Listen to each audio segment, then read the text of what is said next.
Okay, hello ನನ್ನ ಎಲ್ಲ ಆತ್ಮೀಯ ಸ್ಪರ್ಧಾ ಮಿತ್ರರಿಗೂ ಎಐ ಅಕಾಡೆಮಿಗೆ ಸ್ವಾಗತ. ಇವತ್ತು ನಾವು ಕೆ ಅವರು ಕಂಡಕ್ಟ್ ಮಾಡಿರುವಂತಹ SD ಅಥವಾ ಜೂನಿಯರ್ ಅಸಿಸ್ಟೆಂಟ್ ಏನು ಹುದ್ದೆಗಳದಾವಲ್ಲ ಆ ಹುದ್ದೆಗಳಿಗೆ ಕಂಡಕ್ಟ್ ಮಾಡಿರುವಂತಹ GK ಪ್ರಶ್ನೆ ಪತ್ರಿಕೆಯನ್ನ ವಿಶ್ಲೇಷಣೆ ಮಾಡೋಣ. ಈಗಾಗಲೇ ಒಂದಿಷ್ಟು ಪ್ರಶ್ನೆಗಳನ್ನ ನಾನು ಆಲ್ರೆಡಿ ವಿಶ್ಲೇಷಣೆ ಮಾಡಿ ಇದೇ ಏನು SD ಅಥವಾ ಜೂನಿಯರ್ ಅಸಿಸ್ಟೆಂಟ್ ಹುದ್ದೆಗಳ ನೇಮಕಾತಿಗೆ ಏನು ಸಂಬಂಧಪಟ್ಟಂತೆ ಒಂದು ವಿಡಿಯೋ ಮಾಡಿದ್ದೀನಿ. ಅದನ್ನ ನಾನು ಈಗ ಆಲ್ರೆಡಿ ಎಐ ಅಕಾಡೆಮಿಯಲ್ಲಿ ಪಾರ್ಟ್ 1 ಅಂತ ಹೇಳಿ ಆ ಚಾನಲ್ ನಲ್ಲಿ ಅಪ್ಲೋಡ್ ಮಾಡಿದ್ದೀನಿ. ಓಕೆ, ಇವತ್ತು ಈಗ ನಾವು ಪಾರ್ಟ್ 2 ದಲ್ಲಿರುವ ಪ್ರಶ್ನೆಗಳನ್ನ ನೋಡ್ಕೊಳ್ಳೋಣ ಬನ್ನಿ. Okay, let's start the class. Okay, 36ನೇ ಪ್ರಶ್ನೆ. ಓಕೆ, ಗಜಶಾಸ್ತ್ರ ಪುಸ್ತಕವನ್ನು ಬರೆದವರು ಅಂತ ಕೇಳಿದ್ದಾರೆ. ಇಲ್ಲಿ ಗಜಶಾಸ್ತ್ರ ಪುಸ್ತಕವನ್ನು ಬರೆದವರು ಯಾರು? ಓಕೆ, ಆಪ್ಷನ್ 1 ಶ್ರೀ ಪುರುಷ, 2 ರಾಚವಲ್ಲ, 4 ಸಿ ಮಾಧವ, 1 ಲಾಸ್ಟ್ ಚಾವುಂಡರಾಯ. ಈ ರೀತಿ ಆಪ್ಷನ್ ಗಳನ್ನ ಕೊಟ್ಟಿದ್ದಾರೆ. ಇದಕ್ಕೆ ಸರಿಯಾದ ಉತ್ತರ ಯಾವ್ದಪ್ಪ ಅಂತಂದ್ರೆ ಶ್ರೀ ಪುರುಷ. ಶ್ರೀ ಪುರುಷ ಏನಿದಾರಲ್ಲ ಇವರು ಗಜಶಾಸ್ತ್ರ ಪುಸ್ತಕವನ್ನ ಬರೀತಾರಂತ. ಓಕೆ, ಈ ಶ್ರೀ ಪುರುಷ ಅದನ್ನಲ್ಲ, ಇವನು ಯಾವ ವಂಶದ ದೊರೆಯಪ್ಪ ಅಂತಂತಂದ್ರೆ ಪಶ್ಚಿಮ ಗಂಗ ವಂಶರು, ಪಶ್ಚಿಮದ ಗಂಗರು ಅಂತ ಬರ್ತಾರ್ರಿ, ಪಶ್ಚಿಮದ ಗಂಗರು. ಓಕೆ, ಆ ವಂಶದ ದೊರೆ ಆಗಿರ್ತಾನ್ರಿ ಯಾರು? ಶ್ರೀ ಪುರುಷ. ಓಕೆ, ಈ ಗಜಶಾಸ್ತ್ರ ಪುಸ್ತಕ ಐತಲ್ಲ ಯಾವ ಭಾಷೆ ಒಳಗಡೆ ಐತಪ್ಪ ಅಂತಂತಂದ್ರೆ ಸಂಸ್ಕೃತ ಭಾಷೆಯಲ್ಲಿದೆ. ಯಾವ ಭಾಷೆಯಲ್ಲಿದೆ? ಸಂಸ್ಕೃತ ಭಾಷೆಯಲ್ಲಿದೆ. ಓಕೆ, ಇದು ಐತಲ್ರಿ, ಈ ಗಜಶಾಸ್ತ್ರ ಪುಸ್ತಕ ಐತಲ್ಲ ಎದಕ್ ಸಂಬಂಧಪಟ್ಟಂತೆ ಇದೆಯಪ್ಪ ಅಂತಂತಂದ್ರೆ ಇದು ಒಂದು ಆನೆಗಳ ಕುರಿತ ಕೈಪಿಡಿಯಾಗಿದೆ ಇದು. ಓಕೆ, ಆನೆಗಳ ಬಗ್ಗೆ ಕುರಿತ ಕೈಪಿಡಿಯಾಗಿದ್ದು ಇದು ಏನು ಮಹಾಜನಪದ ಬರ್ತಾರಲ್ರಿ ಅದರೊಳಗಡೆ ಅಂಗ ರಾಜಮನೆತನ ಬರ್ತೈತ್ರಿ. ಓಕೆ, ಆ ಅಂಗ ಮಹಾಜನಪದದ ರಾಜ ರೋಮ ಪೀಡನ ಆಳ್ವಿಕೆಯಲ್ಲಿ ಆನೆಗಳಿಂದ ಆವಾಸ ಸ್ಥಾನದ ನಾಶವನ್ನ ಮಾಡ್ತಾರೆ. ಓಕೆ, ಅದರ ಬಗ್ಗೆ ಸಂಬಂಧಪಟ್ಟಂತೆ ಈ ಗಜಶಾಸ್ತ್ರ ಪುಸ್ತಕ ಬರೆದಿದ್ದಾರೆ ಯಾರು? ಶ್ರೀ ಪುರುಷ. ಓಕೆ, ದೆನ್ ನೆಕ್ಸ್ಟ್ ಮುಂದಿನ ಪ್ರಶ್ನೆ ನೋಡ್ಕೊಳ್ಳೋಣ ಬನ್ನಿ. ಓಕೆ, ಯಲಹಂಕ ನಾಡ ಪ್ರಭು ಎಂದು ಯಾರನ್ನು ಕರೆಯುತ್ತಾರೆ ಅಂತ ಇಲ್ಲಿ ಪ್ರಶ್ನೆ ಕೇಳಿದ್ದಾರೆ. ಓಕೆ, ಆಪ್ಷನ್ ನೋಡ್ಕೊರಿ. ರಣಭೈರೇಗೌಡ, ಕೆಂಪೇಗೌಡ 1, ಕೆಂಪೇಗೌಡ 2, ಕೆಂಪ ನಂಜೇಗೌಡ ಅಂತ ಆಪ್ಷನ್ ಕೊಟ್ಟಿದ್ದಾರೆ ಇಲ್ಲಿ.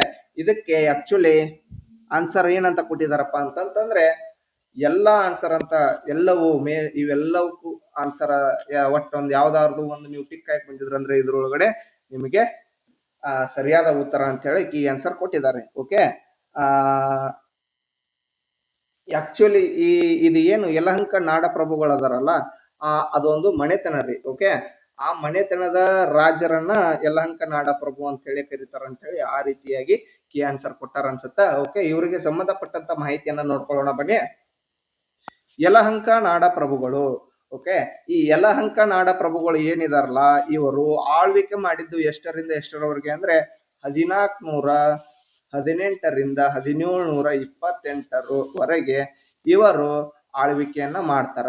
ಓಕೆ, ಈ ಮನೆತನದ ಸ್ಥಾಪಕ ಯಾರು? ಓಕೆ, ಈ ಮನೆತನದ ಸ್ಥಾಪಕ ಅಂತೇಳಿ ಕೆಂಪೇಗೌಡ 1 ಏನದಾರಲ್ಲ ಈ ಮನೆತನದ ಸ್ಥಾಪಕ ಅಂತ ಕರಿಬಹುದು.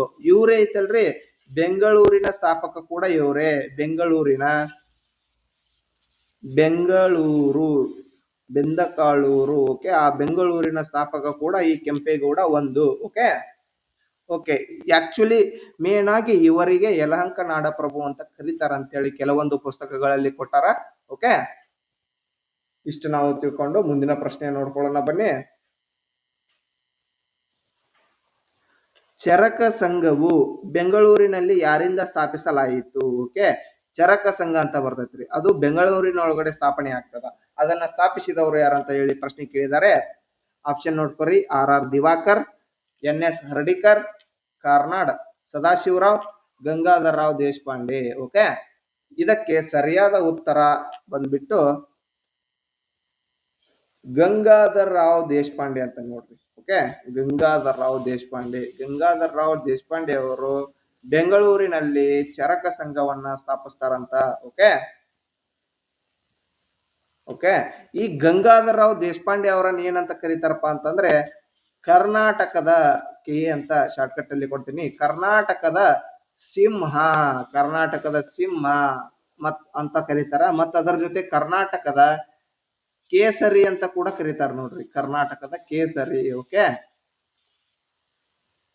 ಕರ್ನಾಟಕದ ಸಿಂಹ ಮತ್ತು ಕರ್ನಾಟಕದ ಕೇಸರಿ ಅಂತ ಹೇಳಿ ಈ ಗಂಗಾಧರ ರಾವ್ ದೇಶಪಾಂಡೆ ಅವರನ್ನ ಕರೀತಾರ.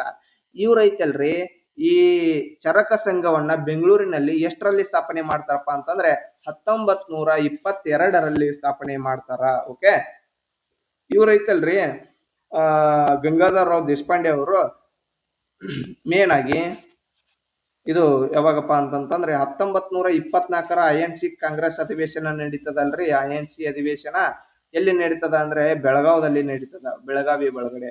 ಆ ಬೆಳಗಾವಿಯಲ್ಲಿ ನಡೆಯುವ INC ಕಾಂಗ್ರೆಸ್ ಅಧಿವೇಶನದಲ್ಲಿ ಇವರು ಸ್ವಾಗತ ಸಮಿತಿ ಅಧ್ಯಕ್ಷರಾಗಿದ್ದರು. ಇವರು ಗಂಗಾಧರ ರಾವ್ ದೇಶಪಾಂಡೆ ಅವರು ಸ್ವಾಗತ ಸಮಿತಿ ಅಂತ ಬರ್ತದ. ಓಕೆ, ಸ್ವಾಗತ ಸಮಿತಿ, ಆ ಸ್ವಾಗತ ಸಮಿತಿಯ ಅಧ್ಯಕ್ಷರಾಗಿರ್ತಾರೆ ಇವರು. ಸ್ವಾಗತ ಸಮಿತಿಯ ಅಧ್ಯಕ್ಷರು ಯಾರು?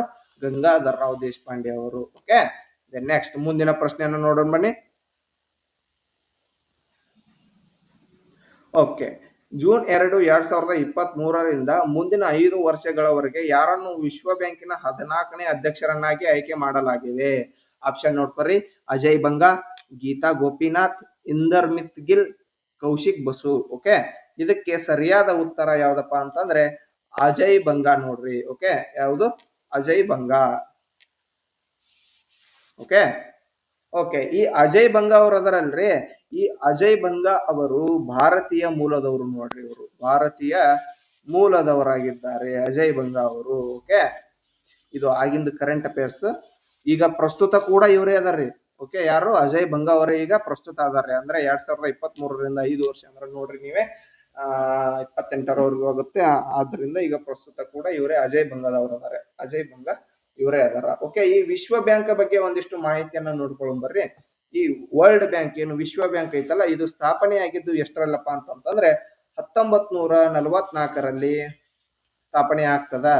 ಯಾವಾಗಪ್ಪ ಅಂತಂದ್ರೆ 1944ರಲ್ಲಿ ಬ್ರಿಟನ್ ವುಡ್ಸ್ ಸಮ್ಮೇಳನ ನಡೀತದ. ಇದನ್ನ ಆಲ್ರೆಡಿ ನಾನು ಹೇಳಿದೀನಿ ನಿಮ್ಗೆ. ಓಕೆ, ಬ್ರಿಟನ್ ವುಡ್ಸ್ ಸಮ್ಮೇಳನ ನಡೀತದ. ಓಕೆ, ಬ್ರಿಟನ್ ವುಡ್ಸ್ ಸಮ್ಮೇಳನ. ಈ ಬ್ರಿಟನ್ ವುಡ್ಸ್ ಸಮ್ಮೇಳನ ನಡೆದ ಸಂದರ್ಭದಲ್ಲಿ ವಿಶ್ವ ಬ್ಯಾಂಕ್ ಇದೇನು ವರ್ಲ್ಡ್ ಬ್ಯಾಂಕ್ ಮತ್ತೆ ಇದರ ಜೊತೆಗೆ IMF ಕೂಡ, ಇಂಟರ್ನ್ಯಾಷನಲ್ ಮಾನಿಟರಿ ಫಂಡ್, ಇವೆರಡು ಕೂಡ ಈ ಸಮ್ಮೇಳನದಲ್ಲಿ ಸ್ಥಾಪನೆ ಆಗ್ತಾವ. ಓಕೆ, ಇವೆರಡರೂ IMF ಮತ್ತು ವಿಶ್ವ ಬ್ಯಾಂಕ್ ಇವೆರಡರೂ ಹೆಡ್ ಕ್ವಾರ್ಟರ್ ಅಲ್ಲಿ ಕಂಡು ಬರ್ತದ. ಅಂದ್ರೆ ಅಲ್ಲೇ ವಾಷಿಂಗ್ಟನ್ DC ಒಳಗಡೆ ಕಂಡು ಬರ್ತದ. Washington DC. ಓಕೆ, ಅಲ್ಲಿ ಕಂಡು ಬರ್ತದೆ, ನೀವು ನೋಡ್ಕೋಬಹುದು. ಓಕೆ, ಮುಂದಿನ ಪ್ರಶ್ನೆ ನೋಡೋಣ ಬನ್ನಿ. ಈ ಕೆಳಗೆ ನೀಡಲಾದ ಭಾರತದ ವಿವಿಧ ರಾಜ್ಯಗಳ ರಾಜ್ಯಪಾಲರುಗಳ ಪಟ್ಟಿಯನ್ನು ಪರಿಗಣಿಸಿರಿ ಮತ್ತು ಯಾವುದು ತಪ್ಪಾಗಿ ಹೊಂದಿಕೆಯಾಗಿದೆ ಎಂದು ತಿಳಿಸಿರಿ ಅಂತ ಪ್ರಶ್ನೆ ಇದೆ. ನೋಡ್ಕೊರಿ ಇಲ್ಲಿ ಆಪ್ಷನ್. ಲಕ್ಷ್ಮಣ ಪ್ರಸಾದ್ ಆಚಾರ್ಯ ಮೇಘಾಲಯಕ್ಕೆ ಇವರು ರಾಜ್ಯಪಾಲರಾಗಿದ್ದಾರೆ ಅಂತ ಕೊಟ್ಟಿದ್ದಾರೆ. Justice S. ಅಬ್ದುಲ್ ನಜೀರ್ ಆಂಧ್ರ ಪ್ರದೇಶಕ್ಕೆ ಆಗಿದ್ದಾರೆ ಅಂತ ಕೊಟ್ಟಾರ. CP ರಾಧಾಕೃಷ್ಣನ್ ಜಾರ್ಖಂಡಕ್ಕೆ ಆಗಿದ್ದಾರೆ ಅಂತ ಕೊಟ್ಟಿದ್ದಾರೆ. ಶಿವ ಪ್ರತಾಪ್ ಶುಕ್ಲಾ ಹಿಮಾಚಲ ಪ್ರದೇಶಕ್ಕೆ ಆಗಿದ್ದಾರೆ ಅಂತ ಕೊಟ್ಟಿದ್ದಾರೆ. ಓಕೆ, ಇದರೊಳಗಡೆ ತಪ್ಪಾಗಿ ಹೊಂದಿಕೆಯಾಗಿರುವ ಜೋಡಿ ಯಾವ್ದಪ್ಪ ಅಂತಂದ್ರೆ ಇದು ಲಕ್ಷ್ಮಣ ಪ್ರಸಾದ್ ಆಚಾರ್ಯ ಐತಲ್ರಿ, ಇದೇ ತಪ್ಪಾದ ಜೋಡಿ ನೋಡ್ರಿ. ಓಕೆ, ಬಟ್ ಇದು ಏನ್ರಿ, ಇದು ಯಾವಾಗ 2023ರಲ್ಲಿ ಏನ್ ಕ್ವಶನ್ ಪೇಪರ್ ಎಕ್ಸಾಮ್ ನಡೆದಿತ್ತಲ್ಲ. ಓಕೆ, ಅವಾಗಿನ ಕರೆಂಟ್ ಅಫೇರ್ಸ್. ನಾವೇನು ಇವಾಗ 2025-26ರಲ್ಲಿ ಏನೋ ಎಕ್ಸಾಮ್ ಬರೆಯಾಕ ಹೊಂಟಿವಪ್ಪ ಅಂತಂದ್ರೆ ಈಗ ರೀಸೆಂಟ್ಲಿ ಅಪಾಯಿಂಟ್ ಆಗಿರುವಂತಹ ಗವರ್ನರ್ಗಳ ಬಗ್ಗೆ ನಾವು ತಿಳ್ಕೊಬೇಕಾಗ್ತದ. ಈಗ ರೀಸೆಂಟ್ ಆಗಿ ಅಪಾಯಿಂಟ್ ಆಗಿರುವಂತಹ ಗವರ್ನರ್ಗಳು ಯಾವ ರಾಜ್ಯಕ್ಕೆ ಆಗಿದಾರ, ಆ ತರ ಪ್ರಶ್ನೆ ಬಂತಂತಂದ್ರೆ ಏನ್ ಮಾಡ್ತೀರಿ, ಏನು ಅಲ್ಲಿ ಸ್ಟ್ರಕ್ ಆಗ್ಬಾರ್ದಂತ ಅನ್ನೋ ಕಾರಣಕ್ಕಾಗಿ ಇತ್ತೀಚೆಗೆ ನೇಮಕವಾದಂತಹ ಗವರ್ನರ್ಗಳ ಪಟ್ಟಿ ಇಲ್ಲಿ ನಾನು ಕೊಡ್ತೀನಿ ನೋಡ್ರಿ. Okay, first Rajasthan. Okay, shortcut ಅಲ್ಲಿ RJ ಅಂತ ಕೊಡ್ತೀನಿ. ರಾಜಸ್ಥಾನಕ್ಕೆ ಏನು ಗವರ್ನರ್ ಆಗಿ ಅಪಾಯಿಂಟ್ ಆಗಿರುವಂತವ್ರು ಯಾರಪ್ಪ ಅಂತಂದ್ರೆ, ಗವರ್ನರ್ ಅಂದ್ರೆ ರಾಜ್ಯಪಾಲರಾಗಿ ಅಪಾಯಿಂಟ್ ಆಗಿರೋರು ಯಾರಂದ್ರೆ ಹರಿಬಾವು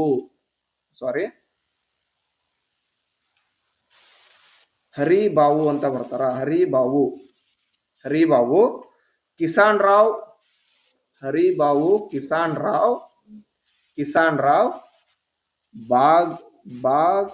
ಬಾಗ್ಡೆ ಅಂತ ಬರ್ತಾರ. ಓಕೆ,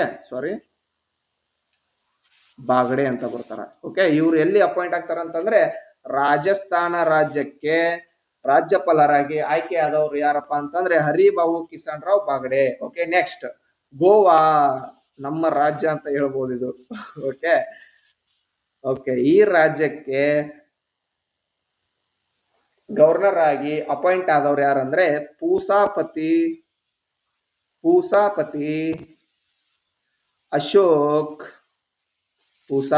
ಅಶೋಕ್ ಗಜಪತಿ ರಾಜು ಅಂತಾರೆ ಇವ್ರ ಹೆಸರು. ಓಕೆ, ಗಜಪತಿ ರಾಜು.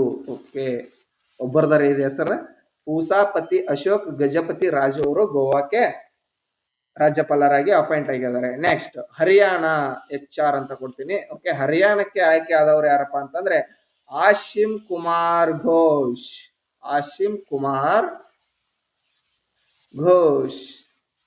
ಇವ್ರು ಏನದಾರಲ್ಲಪ್ಪ, ಇವರು ಹರಿಯಾಣಕ್ಕೆ ಆಯ್ಕೆ ಆದಂತಹ ರಾಜ್ಯಪಾಲರು. Then next Odisha. ಓಕೆ, ಒಡಿಶಾಗೆ ಅಪಾಯಿಂಟ್ ಆದಂತಹ ರಾಜ್ಯಪಾಲರು ಯಾರಂದ್ರೆ ಕಂಬಂಬಂ. ಓಕೆ, ಕಂಬಂಬಂ ಪತಿ ಹರಿಬಾಬು ಅಂತ ಬರ್ತಾರ. ಕಂಬಂಬಂ ಪತಿ ಹರಿ ಬಾಬು ಅಂತ ಏನದಾರಲ್ಲ, ಇವರು ಒಡಿಶಾಕ್ಕೆ ಆಯ್ಕೆಯಾದಂತಹ ರಾಜ್ಯಪಾಲರು. Then next Bihar. ಇತ್ತೀಚೆಗೆ ಏನು ಚುನಾವಣೆ ನಡೀತಲ್ರಿ ಬಿಹಾರದಲ್ಲಿ, ಆ ಬಿಹಾರಕ್ಕೆ ರಾಜ್ಯಪಾಲರಾಗಿ ಆಯ್ಕೆ ಆದವ್ರು ಯಾರಂದ್ರೆ ಆರಿಫ್ ಮೊಹಮ್ಮದ್ ಖಾನ್. ಓಕೆ, ಆರಿಫ್ ಮೊಹಮ್ಮದ್ ಖಾನ್ ಅವರು ಎಲ್ಲಿ ಬಿಹಾರಕ್ಕೆ ಆಯ್ಕೆ ಆದಂತಹ ರಾಜ್ಯಪಾಲರು. ಓಕೆ, ಇವನ್ನೆಲ್ಲ ನೋಡ್ಕೋಬೇಕಾಗ್ತದ. ನೆಕ್ಸ್ಟ್ ಏನಪ್ಪಾ, ಇದೇ ತರ ಪ್ರಶ್ನೆ ಅಲ್ಲ, ಇಲ್ಲಿ ಬೇರೆ ಯಾರ್ದಾರ್ದು ಹೆಸರು ಕೊಟ್ಟು ಬಿಡ್ತಾರ. ಇಲ್ಲಿ ಆಶಿಮ್ ಕುಮಾರ್ ಘೋಷ್ ಐತಲ್ಲ, ಇಲ್ಲಿ ಈಗ ಥಾವರ್ ಚಂದ್ ಗೆಹ್ಲೋಟ್ ಅಂತ ಕೊಟ್ಟು ಬಿಡ್ತಾರೆ. ಇದರಲ್ಲಿ ಯಾವುದು ತಪ್ಪಾಗಿದೆ ಅಂತ ಅಂದ ಕೂಡ ನೀವು ಇವು ಎಲ್ಲ ನಿಮ್ಗೆ ಗೊತ್ತಿದ್ವು ಅಂದ್ರೆ ಇದನ್ನ ಎಲಿಮಿನೇಟ್ ಮಾಡಕ ಆಗ್ತದೆ ನಿಮ್ಗೆ. ಆದ್ದರಿಂದ ಇವನ್ನೆಲ್ಲ ನೀವು ನೆನಪಿಟ್ಕೋಬೇಕಾಗ್ತದ. ಓಕೆ, ನೆಕ್ಸ್ಟ್ ಮುಂದಿನ ಪ್ರಶ್ನೆ. ಓಕೆ, 2023ನೇ ಸಾಲಿನ ಜಾಗತಿಕ ನಾವೀನ್ಯತಾ ಸೂಚ್ಯಂಕದಲ್ಲಿ ಈ ಕೆಳಗಿನ ಯಾವ ರಾಷ್ಟ್ರವು ಪ್ರಥಮ ಸ್ಥಾನ ಗಳಿಸಿದೆ? ಓಕೆ, ಜಾಗತಿಕ ನಾವೀನ್ಯತೆ ಸೂಚ್ಯಂಕ ಅಂತಂದ್ರೆ ಗ್ಲೋಬಲ್ ಇನ್ನೋವೇಷನ್ ಇಂಡೆಕ್ಸ್ ಅಂತ ನಾವು ಕರಿತೀವಿ. ಓಕೆ, ಈ ಗ್ಲೋಬಲ್ ಇನ್ನೋವೇಷನ್ ಇಂಡೆಕ್ಸ್ ನಲ್ಲಿ ಅವಾಗ 2023ನೇ ಸಾಲಿನಲ್ಲಿ ಪ್ರಥಮ ಸ್ಥಾನ ಗಳಿಸಿದ ರಾಷ್ಟ್ರ ಯಾವುದು ಅಂತ ಕೊಟ್ಟಿದ್ದಾರೆ. ಓಕೆ, ಆಪ್ಷನ್ ನೋಡ್ಕೊರಿ. France, UK, China, USA. Okay, UK ಅಂದ್ರೆ ಯಾವ್ದಪ್ಪ ಅಂತಂದ್ರೆ ಯುನೈಟೆಡ್ ಕಿಂಗ್ಡಮ್ ಅಂದ್ರೆ ಇಂಗ್ಲೆಂಡ್ ಅಂತ ಕರಿಬಹುದು ನೀವು. ಓಕೆ, ಇಂಗ್ಲೆಂಡ್ ಅಂತ ಇದಕ್ಕೆ ಕರಿಬಹುದು. ಓಕೆ, USA ಅಂತಂದ್ರೆ United States of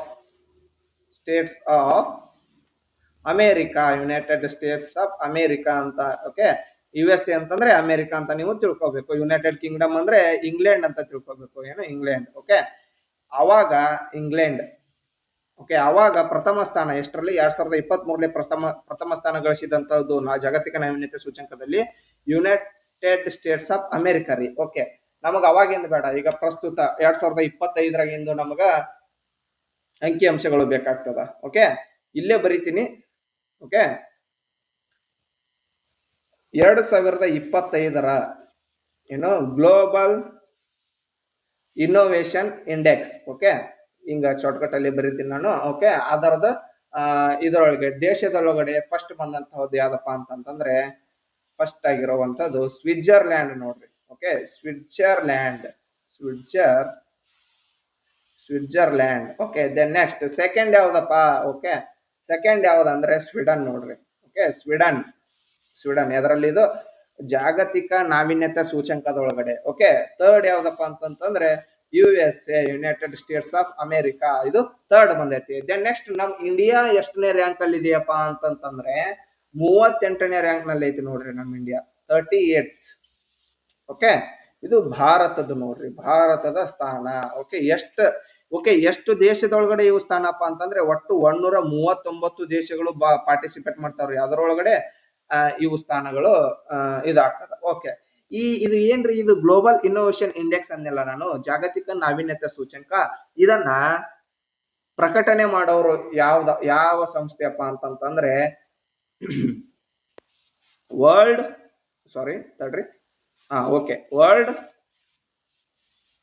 intellectual intellectual, word intellectual, property, property, organization, organization, okay. ಇದನ್ನ ಶಾರ್ಟ್ಕಟ್ ಅಲ್ಲಿ ವಿಪೋ ಅಂತ ಕರಿತೀವಿ ನಾವು, ಓಕೆ. ವಿಪೋ, ಓಕೆ. ಇವರು ಐತಲ್ಲ ಜಾಗತಿಕ ನಾವೀನ್ಯತೆ ಸೂಚ್ಯಂಕವನ್ನ ಪ್ರಕಟಿಸುತ್ತಾರೆ, ಓಕೆ. ನೀವು ನೋಡ್ಕೋಬಹುದು ಇದನ್ನ, ಓಕೆ. ಮುಂದಿನ ಪ್ರಶ್ನೆಗೆ ಹೋಗೋಣ. ಇಲ್ಲಿ ಸ್ವಲ್ಪ ಇರೇಸ್ ಮಾಡ್ತೀನಿ ನಾನು, ಈ ಕ್ವಶನ್ಗೆ ಬರೆಯಕ್ ಬೇಕಲ್ಲ ಜಾಗ, ಅದರಿಂದ ಓಕೆ. ಇದನ್ನ ನೋಡ್ಕೊರಿ ನೀವು, ಆಲ್ರೆಡಿ ಪಾಸ್ ಮಾಡ್ಕೊಂಡು ನೋಡ್ಕೋಬಹುದು. ಓಕೆ, ದ ನೆಕ್ಸ್ಟ್ ಮುಂದಿನ ಪ್ರಶ್ನೆ. ಭಾರತದ ಯಾವ ರಾಜ್ಯ ಅಥವಾ ಕೇಂದ್ರಾಡಳಿತ ಪ್ರದೇಶವನ್ನು ಭಾರತದ ಪ್ರಥಮ ಸ್ವಚ್ಛ ಸುಜಲ ಪ್ರದೇಶ ಎಂದು ಘೋಷಿಸಲಾಯಿತು? ಓಕೆ, ಆಪ್ಷನ್ ನೋಡ್ಕೊರಿ. ಹರಿಯಾಣ, ಅಂಡಮಾನ್ ಮತ್ತು ನಿಕೋಬಾರ್ ದ್ವೀಪಗಳು, ಸಿಕ್ಕಿಂ, ಚಂಡೀಗಢ. ಓಕೆ, ಇದಕ್ಕೆ ಸರಿಯಾದ ಉತ್ತರ ಯಾವ್ದಪ್ಪ ಅಂತಂದ್ರೆ ಅಂಡಮಾನ್ ಮತ್ತು ನಿಕೋಬಾರ್ ದ್ವೀಪಗಳು. ಓಕೆ, ಇದು ಏನು ಭಾರತದ ಪ್ರಥಮ ಸ್ವಚ್ಛ ಸುಜಲ ಪ್ರದೇಶ ಎಂದು ಘೋಷಿಸಲಾಗಿರ್ತದ. ಓಕೆ, ಇದು ಒಂಥರ ಕರೆಂಟ್ ಅಫೇರ್ಸ್ ರಿಲೇಟೆಡ್ ಪ್ರಶ್ನೆ, ಆದ್ರಿಂದ ನಾವು ಮುಂದಿನ ಪ್ರಶ್ನೆಯನ್ನ ನೋಡ್ಕೊಳ್ಳೋಣ ಬನ್ನಿ. ಈಗೇನು ಈ ರೀತಿಯಾಗಿ ಭಾರತದ ಪ್ರಥಮ ಈ ರೀತಿಯಾಗಿ ಏನಾದ್ರು ಕರೆಂಟ್ ಅಫೇರ್ಸ್ ಕ್ವಶನ್ ಬಂದು ಅಂದ್ರೆ ನೀವು ಅದನ್ನ ನೋಡ್ಕೋಬೇಕಾಗ್ತದ. ಓಕೆ, ಇಂಪಾರ್ಟೆಂಟ್ ಇವೆಲ್ಲ, ಪ್ರಥಮ, ಮೊದಲ ಅಂತ ಹಿಂಗೇನ್ ಬರ್ತಾವ ನೋಡ್ರಿ, ಅವು GK ಗೂ ಇಂಪಾರ್ಟೆಂಟ್, ಕರೆಂಟ್ ಅಫೇರ್ಸ್ ನಲ್ಲೂ ಇಂಪಾರ್ಟೆಂಟ್. ಓಕೆ, ಆದ್ರಿಂದ ನೀವು ಜಾಸ್ತಿ ಒತ್ತು ಕೊಡ್ಬೇಕು. ಓಕೆ, ಮುಂದಿನ ಪ್ರಶ್ನೆ ನೋಡ್ರಿ. ಬಹುಮನಿ ಸಾಮ್ರಾಜ್ಯವನ್ನು ಡ್ಯಾಶ್ ವರ್ಷದಲ್ಲಿ ಸ್ಥಾಪಿಸಲಾಯಿತು ಅಂತ ಕೊಟ್ಟಿದ್ದಾರೆ. ಓಕೆ, ಆಪ್ಷನ್ ನೋಡ್ರಿ. 1347, 1336, 1437, 1399. ಇದಕ್ಕೆ ಸರಿಯಾದ ಉತ್ತರ ಬಂದ್ಬಿಟ್ಟು 1347. ಓಕೆ, 1347 ಏನಿದೆಯಲ್ಲ, ಈ ಬಹುಮನಿ ಸಾಮ್ರಾಜ್ಯ ಸ್ಥಾಪನೆಯಾದಂತಹ ವರ್ಷ ನೋಡ್ರಿ ಇದು. ಓಕೆ, ಈ ಬಹುಮನಿ ಸಾಮ್ರಾಜ್ಯ 1347ರಲ್ಲಿ ಸ್ಥಾಪನೆ ಆಯ್ತು. ಓಕೆ, ಇದನ್ನ ಸ್ಥಾಪನೆ ಮಾಡಿದಂತವ ದೊರೆ ಯಾರಪ್ಪ ಅಂತಂದ್ರೆ, ಹೆಸರು ಬಹಳ ದೊಡ್ಡದೈತ್ರಿ, ಸ್ಥಾಪಕ. ಓಕೆ, ಸ್ಥಾಪಕ ಅಲ್ಲಾವುದ್ದೀನ್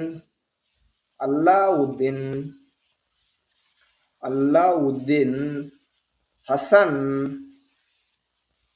ಗಂಗು ಬಹುಮನ್ ಶಾ. ಓಕೆ, ಅಲ್ಲಾವುದ್ದೀನ್ ಹಸನ್ ಗಂಗು ಬಹುಮನ್ ಶಾ ಅಂತ ನೋಡ್ರಿ ಇವನ ಹೆಸರು, ಬಹುಮನ್ ಶಾ. ಓಕೆ, ಇವನ ಹೆಸರು ಇದು, ಬಹುಮನಿ ಸಾಮ್ರಾಜ್ಯದ ಸ್ಥಾಪಕ ಇವ. ಓಕೆ, ಇದು ಏನೈತಲ್ರಿ ಬಹುಮನಿ ಸಾಮ್ರಾಜ್ಯ, ಈ ಬಹುಮನಿ ಸಾಮ್ರಾಜ್ಯ ಐತಲ್ರಿ ದಕ್ಷಿಣ ಭಾರತದಲ್ಲೇ ಮೊಟ್ಟ ಮೊದಲಿಗೆ ಸ್ಥಾಪನೆಯಾದಂತಹ ದಕ್ಕನ್ ಮುಸ್ಲಿಂ ಸಾಮ್ರಾಜ್ಯವಾಗಿದೆ ರೀ ಇದು. ಯಾವುದು? ಬಹುಮನಿ ಸಾಮ್ರಾಜ್ಯ. ಓಕೆ, ಈ ಬಹುಮನಿ ಸಾಮ್ರಾಜ್ಯದ ರಾಜಧಾನಿ ಯಾವ್ದಪ್ಪ ಅಂತಂತಂದ್ರೆ, ರಾಜಧಾನಿ ಫಸ್ಟ್ ಗುಲ್ಬರ್ಗ ಮಾಡ್ಕೊಂಡಿರ್ತಾರೆ ಇವರು. ಓಕೆ, ಬಹುಮನಿ ಸಾಮ್ರಾಜ್ಯದವರು ಫಸ್ಟ್ ಗುಲ್ಬರ್ಗವನ್ನ ರಾಜಧಾನಿಯಾಗಿ ಮಾಡ್ಕೊಂಡಿರ್ತಾರ. ದೆನ್ ನೆಕ್ಸ್ಟ್ ಮಾಡ್ಕೊಳ್ಳೋದೆ ಬೀದರ್. ಓಕೆ, ಬೀದರ್ ಒಳಗಡೆ ಕೋಟೆಗಳನ್ನು ನೀವು ಬಹಳ ನೋಡ್ಕೋಬಹುದು. ಓಕೆ, ದೆನ್ ನೆಕ್ಸ್ಟ್ ಮುಂದಿನ ಪ್ರಶ್ನೆ ನೋಡೋಣ ಬನ್ನಿ.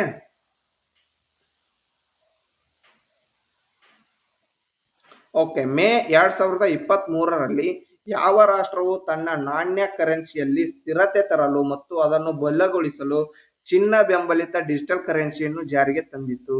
ಓಕೆ, ಇದು 2023ರಲ್ಲಿ ಬಂದಂತಹ ಕರೆನ್ಸಿ ರೀ ಇದು. Okay, current affairs related. Okay, ಇದಕ್ಕೆ ಸರಿಯಾದ ಉತ್ತರವನ್ನ ನೋಡ್ಕೊಳ್ಳೋಕ್ಕಿಂತ ಮುಂಚೆ ಫಸ್ಟ್ ಆಪ್ಷನ್ ನೋಡ್ಕೊರಿ.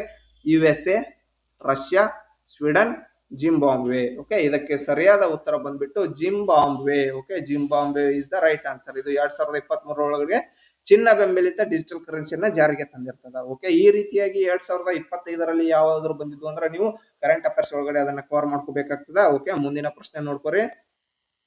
ಜೂನ್ 1, 2023ರಿಂದ RBIಯು ಭಾರತದಾದ್ಯಂತ ಕ್ಲೈಮ್ ಮಾಡದ ಬ್ಯಾಂಕ್ ಠೇವಣಿಗಳನ್ನು ಇತ್ಯರ್ಥ ಮಾಡಲು ಈ ಕೆಳಗಿನ ಯಾವ ಅಭಿಯಾನವನ್ನು ಪ್ರಾರಂಭಿಸಿದೆ ಅಂತ ಕೊಟ್ಟಿದ್ದಾರೆ. ಓಕೆ, ಅವಾಗಿಂದ ಏನು ಕ್ಲೇಮ್ ಮಾಡದ ಅಂತಂತಂದ್ರೆ, ಈಗ ಬ್ಯಾಂಕ್ ಅಕೌಂಟ್ ಇರ್ತೈತಿ. ಓಕೆ, ಅದ್ರೊಳಗಡೆ ಒಂದಿಷ್ಟು ರೊಕ್ಕ ಇಟ್ಟಿರ್ತೀರಿ, ಅದನ್ನ ಫುಲ್ ಏನು ಬಹಳ ಅಂತ ಇಲ್ಲ. ಓಕೆ, ಒಂದ್ ರೇಂಜಿಗೆ ಅಷ್ಟು ಇಷ್ಟು ಅಂತೇಳಿ ಅಮೌಂಟ್ ಇಟ್ಟಿರ್ತೀರಿ. ಬಹಳ ಇಟ್ರಂದ್ರೆ ನೀವು ಅದನ್ನ ಯಾಕೆ ಇಗ್ನೋರ್ ಮಾಡ್ತೀರಿ ಅಲ್ರಿ? ಅದನ್ನ ನೀವು ಆ ಬ್ಯಾಂಕ್ ಅಕೌಂಟ್ ಅನ್ನ ವಾಪಸ್ ನೀವು ನೋಡಿರಂಗಿಲ್ಲ. ಓಕೆ, ಅಂತ ಬ್ಯಾಂಕ್ಗಳಲ್ಲಿರುವಂತಹ ಅಂದ್ರೆ ಕ್ಲೇಮ್ ಮಾಡೋದು, ಅದು ಓಕೆ, ಅದರಲ್ಲಿರುವಂತ ಏನು ಠೇವಣಿಗಳನ್ನ ಇತ್ಯರ್ಥ ಮಾಡಲು, ಅಂದ್ರೆ ಅದ್ರೊಳಗಡೆ ನಿಮ್ದು ಇಷ್ಟು ಠೇವಣಿ ಐತಿ, ನೀವು ಅದನ್ನ ತಕೋರಿ, ಓಕೆ, ಇದನ್ನ ಇಗ್ನೋರ್ ಮಾಡಿರಿ ಅಂತ ಹೇಳಿ ಅದ್ರ ಸಲುವಾಗಿ ಒಂದು ಅಭಿಯಾನವನ್ನ ಪ್ರಾರಂಭಿಸ್ತಾರ. ಯಾರು? RBI ನವರು. ಓಕೆ, ಅದು ಯಾವ್ದಂತ ಕೇಳಿದ್ದಾರೆ, ಆಪ್ಷನ್ ನೋಡ್ಕೊರಿ ಇಲ್ಲಿ. 100 ದಿನಗಳ 100 ಪಾವತಿಗಳು, ಬ್ರಾಂಚ್ ಅದಾಲತ್, ಇವ್ಯಾವುದೂ ಅಲ್ಲ, ನಾವು ಹೇಗೆ ನಿಮಗೆ ಸಹಾಯ ಮಾಡಬಲ್ಲೆವು. ಓಕೆ, ಇದಕ್ಕೆ ಸರಿಯಾದ ಉತ್ತರ ಬಂದ್ಬಿಟ್ಟು 100 ದಿನಗಳ 100 ಪಾವತಿಗಳು ಅಂತ ಹೇಳಿ ಒಂದು ಅಭಿಯಾನವನ್ನ ಪ್ರಾರಂಭಿಸ್ತಾರ. ಓಕೆ ಓಕೆ ಓಕೆ ಹಿಂಗ ಹಂಗೆ ಸ್ವಲ್ಪ RBI ಬಗ್ಗೆ ಸ್ವಲ್ಪ ನಾವು ಮಾಹಿತಿಯನ್ನ ತಿಳ್ಕೊಂಡು ಬರ್ರಿ. ಈ RBI ಅನ್ನೋದು ಎಷ್ಟರಲ್ಲಿ ಸ್ಥಾಪನೆ ಆಗ್ತದ ಅಂತಂದ್ರೆ, RBI ಬಂದ್ಬಿಟ್ಟು ಸ್ಥಾಪನೆ ಆಗಿದ್ದು 1935 ಏಪ್ರಿಲ್ 1ರಂದು ಸ್ಥಾಪನೆ ಆಗ್ತದ. ಇದು ಎಸ್ಟಾಬ್ಲಿಷ್ಡ್ ಆಗಿದ್ದು. ಓಕೆ, ಬಟ್ ಇದು ನ್ಯಾಷನಲೈಸ್ ಅಂದ್ರೆ ರಾಷ್ಟ್ರೀಕರಣ ಆಗಿದ್ದು ಯಾವಾಗ ಅಂತಂದ್ರೆ, ನ್ಯಾಷನಲೈಸ್ಡ್ ಬ್ಯಾಂಕ್ ಆಗಿದ್ದು 1949 ಏಪ್ರಿಲ್ 1ಕ್ಕೆ ಅನ್ಸುತ್ತೆ. ಓಕೆ, 1949ರಲ್ಲಿ ಇದು ನ್ಯಾಷನಲೈಸ್ ಆಗ್ತದೆ ನೋಡ್ರಿ, ಅಂದ್ರೆ ರಾಷ್ಟ್ರೀಕರಣ ಆಗ್ತದ. ಓಕೆ, ಇದರದ್ದು ಹೆಡ್ ಕ್ವಾರ್ಟರ್ ಎಲ್ಲೈತಪ್ಪ ಅಂತಂದ್ರೆ, RBI ಇದ್ದು ಕೇಂದ್ರ ಕಚೇರಿ ಎಲ್ಲೈತಂದ್ರೆ ಮುಂಬೈ ಒಳಗಡೆ ಐತಿ ನೋಡ್ರಿ, ಮುಂಬೈಯಲ್ಲಿ ಕಂಡು ಬರ್ತದ. ಓಕೆ, ಈ RBI ನ ಪ್ರಸ್ತುತ ಗವರ್ನರ್, ಓಕೆ, RBI ನ ಗವರ್ನರ್ ಅಂತ ಬರ್ತದ. ಆ RBI ನ ಪ್ರಸ್ತುತ ಗವರ್ನರ್ ಯಾರದಾರ ಅಂದ್ರೆ, ಗವರ್ನರ್ ಬಂದ್ಬಿಟ್ಟು ಸಂಜಯ್ ಮಲ್ಹೋತ್ರಾ ಅವರು ಪ್ರಸ್ತುತ RBI ನ ಗವರ್ನರ್ ಆಗಿದ್ದಾರೆ. ಓಕೆ, ಸಂಜಯ್ ಮಲ್ಹೋತ್ರಾ ಅವರು RBI ನ ಪ್ರಸ್ತುತ ಗವರ್ನರ್ ಆಗಿದ್ದಾರೆ. ಓಕೆ, ನೆಕ್ಸ್ಟ್ ಮುಂದಿನ ಪ್ರಶ್ನೆ ನೋಡೋಣ ಬನ್ನಿ ಇಲ್ಲಿ. ಜಸ್ಟಿಸ್ ಧನಂಜಯ್ ವಾಯ್ ಚಂದ್ರಚೂಡ್ ಅವರು ಭಾರತ ಸರ್ವೋಚ್ಚ ನ್ಯಾಯಾಲಯದ 50ನೇ ಮುಖ್ಯ ನ್ಯಾಯಾಧೀಶರಾಗಿದ್ದಾರೆ. ಭಾರತದ ಸರ್ವೋಚ್ಚ ನ್ಯಾಯಾಲಯದ 49ನೇ ಮುಖ್ಯ ನ್ಯಾಯಾಧೀಶರು ಯಾರಾಗಿದ್ದರು ಅಂತ ಕೇಳಿದ್ದಾರೆ. ಓಕೆ, ಈಗ ನಾವು ಕರೆಂಟ್ ಅಫೇರ್ಸ್ ಅಂದು ಕೂಡ ಏನ್ ಮಾಡ್ತೀವಿ, ಓಕೆ, ಈಗ ಪ್ರಸ್ತುತ ಯಾರು ನೇಮಕವಾಗಿದ್ದಾರೆ ಅವ್ರನ್ನ ಅಷ್ಟೇ ನೋಡ್ಕೊಂಡ್ ಬಿಡ್ತೀವಿ. ಅವ್ರನ್ನ ಹಿಂದಿದ್ದನ್ನು ಸ್ವಲ್ಪ ನೋಡ್ಕೋಬೇಕಾಗತ್ತಾ, ಮತ್ತ ಅದ್ರ ಜೊತೆ ಫಸ್ಟ್ ಯಾರು ನೇಮಕವಾಗಿದ್ರು ಇಂಥವೆಲ್ಲ ನಾವು ನೋಡ್ಕೋಬೇಕಾಗತ್ತ. ಓಕೆ, ಆಪ್ಷನ್ ನೋಡ್ಕೊರಿ ಇಲ್ಲಿ. Option A Ranjan Gogoi, U Lalit, Sharad Arvind Bobde, NV Raman. Okay, ಇಲ್ಲಿ 49ನೆಯ ಮುಖ್ಯ ನ್ಯಾಯಾಧೀಶರು ಯಾರಾಗಿದ್ರಪ್ಪ ಅಂತಂದ್ರೆ, 49ನೇದ್ದು ಯು ಲಲಿತ್ ಅವರು 49ನೇ ಮುಖ್ಯ ನ್ಯಾಯಾಧೀಶರಾಗಿದ್ರು ನೋಡ್ರಿ. ಓಕೆ, 50ನೇದು ಯಾರಪ್ಪ ಅಂತಂತಂದ್ರೆ ಇಲ್ಲಿ ನೀವು ನೋಡ್ಬಹುದು DY ಚಂದ್ರಚೂಡ್, ಅಂದ್ರೆ ಧನಂಜಯ್ ವಾಯ್ ಚಂದ್ರಚೂಡ್ ಅವರು 50ನೇ ಸರ್ವೋಚ್ಚ ನ್ಯಾಯಾಲಯದ ಮುಖ್ಯ ನ್ಯಾಯಾಧೀಶರಾಗಿದ್ದರು. ಓಕೆ, ದೆನ್ ನೆಕ್ಸ್ಟ್ ಈಗ ಪ್ರಸ್ತುತವಾಗಿ ಎಷ್ಟನೇ ನ್ಯಾಯಾಧೀಶರದಾರಪ್ಪ ಅಂತಂತಂದ್ರೆ, ಪ್ರಸ್ತುತವಾಗಿ 53ನೇ ನ್ಯಾಯಾಧೀಶರದಾರ. ಈಗ ನಾವು ಸಾಲ್ ಹಿಡಿದ ಉಷ್ಟ್ರನ್ನು ನೋಡ್ಕೊಂಡ್ಬಿಡೋಣ್ರಿ. ಓಕೆ, 49ರಿಂದ 53ನೇವರೆಗೂ. ಓಕೆ, ಈಗ 49ನೇದು ಆತು. ಓಕೆ, ದೆನ್ ನೆಕ್ಸ್ಟ್ 50ನೇದು ಇಲ್ಲಿ DY ಚಂದ್ರಚೂಡ್ ಆತು. 51ನೇದು ನೋಡ್ಕೊರಿ. 51ನೇ ಮುಖ್ಯ ನ್ಯಾಯಾಧೀಶರು ಯಾರಾಗಿದ್ದಾರೆ ಅಂದ್ರೆ, ಚೀಫ್ ಜಸ್ಟಿಸ್ ಆಫ್ ಇಂಡಿಯಾ ಅಂತ ಕರಿತೀವಿ ಅವ್ರಿಗೆ, CJI ಅಂತ. ಓಕೆ, 51ನೇದವ್ರು ಯಾರಾಗಿದ್ದಾರೆ ಅಂದ್ರೆ ಸಂಜೀವ್ ಖನ್ನಾ ಅಂತ ಬರ್ತಾರೆ.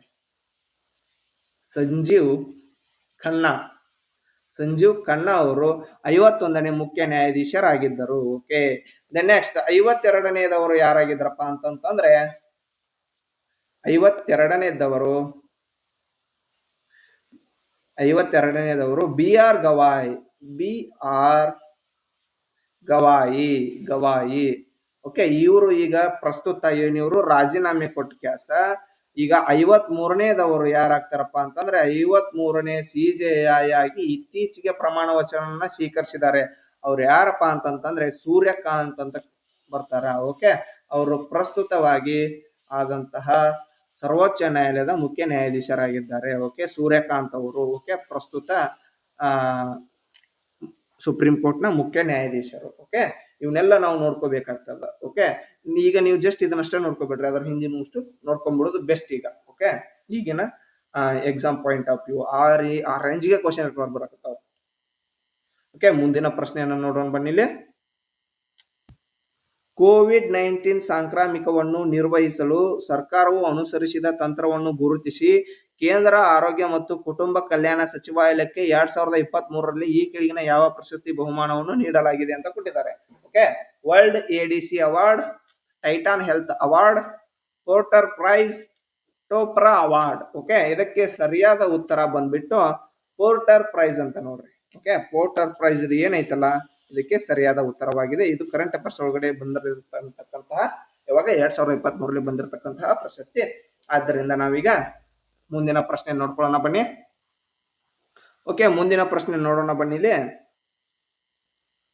ಓಕೆ, ಮೂಡ್ನಾಕೋಡು ಚಿನ್ನಸ್ವಾಮಿಯವರ ಈ ಕೆಳಗಿನ ಯಾವ ಕನ್ನಡ ಕೃತಿಗೆ 2022ನೇ ಸಾಲಿನ ಕೇಂದ್ರ ಸಾಹಿತ್ಯ ಅಕಾಡೆಮಿ ಪ್ರಶಸ್ತಿ ದೊರಕಿದೆ? ಓಕೆ, 2022ರಲ್ಲಿ ಕೇಂದ್ರ ಸಾಹಿತ್ಯ ಅಕಾಡೆಮಿಯ ಮೂಲಕ ಮೂಡ್ನಾಕೋಡು ಚಿನ್ನಸ್ವಾಮಿ ಅವರಿಗೆ ಯಾವ ಕೃತಿಗೆ ಇದು ಏನು ಈ ಪ್ರಶಸ್ತಿ ದೊರಕಿದೆ ಅಂತ ಕೇಳಿದ್ದಾರೆ. ಆಪ್ಷನ್ ನೋಡ್ಕೊರಿ ಇಲ್ಲಿ. ಚಪ್ಪಲಿ ಮತ್ತು ನಾನು, ಮತ್ತೆ ಮಳೆ ಬರುವ ಮುನ್ನ, ಮೋಹದ ದೀಪ, ಬಹುತ್ವದ ಭಾರತ ಮತ್ತು ಬೌದ್ಧ ತಾತ್ವಿಕತೆ. ಇದಕ್ಕೆ ಸರಿಯಾದ ಉತ್ತರ ಇದೆ ನೋಡ್ರಿ, ಬಹುತ್ವದ ಭಾರತ ಮತ್ತು ಬೌದ್ಧ ತಾತ್ವಿಕತೆ ಸರಿಯಾದ ಉತ್ತರವಾಗಿದೆ. ಓಕೆ, ಇದು 2022ರಂದಾಯ್ತು.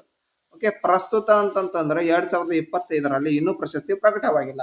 ಆದ್ರಿಂದ ನಾವೇನ್ ಮಾಡ್ಬೇಕು, 2024ರಲ್ಲಿ ಯಾರಿಗೆ ಪ್ರಶಸ್ತಿ ನೀಡಿದಾರಪ್ಪ ಅಂತಂತಂದ್ರೆ, ಓಕೆ, 2024ರಲ್ಲಿ ಯಾರಿಗೆ ಪ್ರಶಸ್ತಿ ನೀಡಿದಾರ ಅಂದ್ರೆ KV ನಾರಾಯಣ್ ಅಂತ ಬರ್ತದ. KV Narayana. Okay, KV Narayan ಅವರಿಗೆ ಕೇಂದ್ರ ಸಾಹಿತ್ಯ ಅಕಾಡೆಮಿ ಪ್ರಶಸ್ತಿ 2024 ದೊರಕಿದೆ.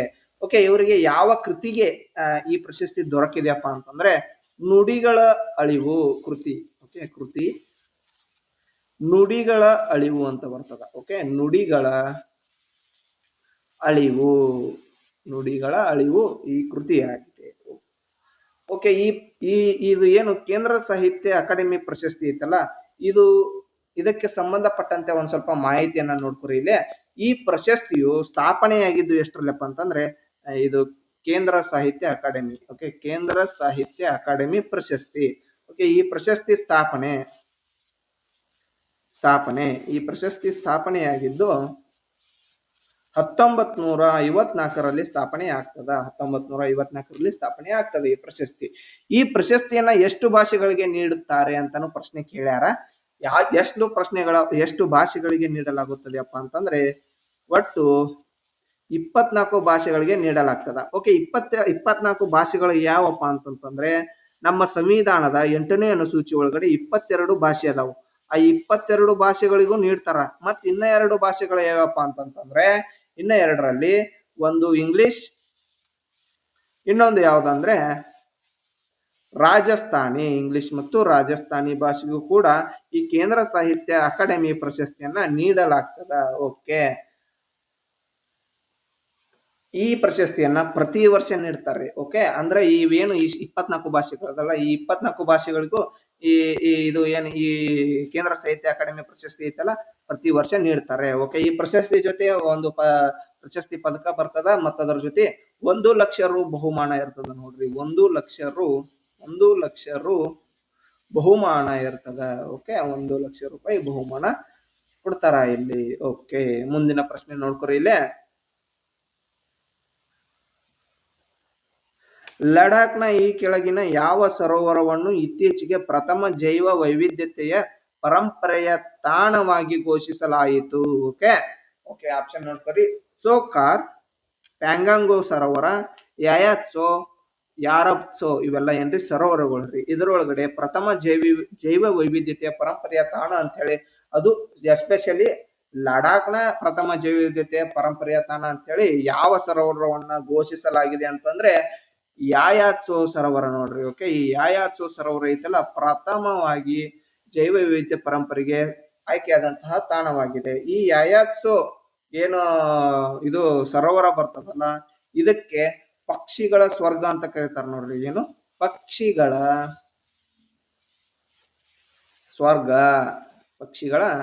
ಸ್ವರ್ಗ ಅಂತ ಹೇಳಿ ಕರೀತಾರೆ. ಓಕೆ, ಮುಂದಿನ ಪ್ರಶ್ನೆಯನ್ನ ನೋಡ್ಕೊರಿ ಇಲ್ಲಿ. ಸಂವಿಧಾನದ ಪ್ರಶ್ನೆಗಳು. ಜೂನ್ 3, 1947ರ ಯೋಜನೆಯು, ಓಕೆ, ಆ ಜೂನ್ 3, 1947ಕ್ಕ ಏನ್ ಒಂದು ಯೋಜನೆ ಬರ್ತದ ಅದ ಏನ್ ಆ ಯೋಜನೆ ಒಳಗಡೆ ಏನ್ ಮಾಡ್ತಾರ ಅಂತ ಹೇಳಿ ಇಲ್ಲಿ ಆಪ್ಷನ್ಸ್ ಅನ್ನ ಕೊಟ್ಟಿದ್ದಾರೆ. ಓಕೆ, ಆಪ್ಷನ್ ನೋಡ್ಕೊರಿ. ಹೆಚ್ಚು ಭಾರತೀಯ ಪ್ರಾಂತ್ಯಗಳನ್ನು ಸ್ಥಾಪಿಸುವುದು. ಓಕೆ, ಭಾರತೀಯರಿಗೆ ಅಧಿಕಾರದ ವರ್ಗಾವಣೆ. 2 ಸ್ವತಂತ್ರ ಪ್ರಭುತ್ವವನ್ನು ಸ್ಥಾಪಿಸುವುದು. ಸಂವಿಧಾನ ಸಭೆಯನ್ನು ಸ್ಥಾಪಿಸುವುದು. ಓಕೆ, ಇದಕ್ಕೆ ಸರಿಯಾದ ಉತ್ತರ ಯಾವುದಂದ್ರೆ 2 ಸ್ವತಂತ್ರ ಪ್ರಭುತ್ವವನ್ನ ಸ್ಥಾಪಿಸುವುದು ಏನೈತಲ್ಲ ಇದಕ್ಕೆ ಸರಿಯಾದ ಉತ್ತರವಾಗಿದೆ. ಓಕೆ, ಓಕೆ, ಇದು ಏನು ಜೂನ್ 3, 1947 ಯೋಜನೆ ಐತಲ್ಲ, ಹಿಂಗೈತೇನ್ರಿ ಇದಕ್ಕಂತಂದ್ರೆ ಆಕ್ಚುಲಿ ಇದರದ ಹೆಸರು ಏನಂತ ಐತಪ್ಪ ಅಂತಂದ್ರೆ ಮೌಂಟ್ ಬ್ಯಾಟನ್ ಯೋಜನೆ ಅಂತ ಕರೀತಾರೆ ಇದಕ್ಕೆ. ಈ ಜೂನ್ 3, 1947 ಯೋಜನೆ ಬರ್ತದಲ್ಲ, ಅದಕ್ಕೆ ಮೌಂಟ್ ಬ್ಯಾಟನ್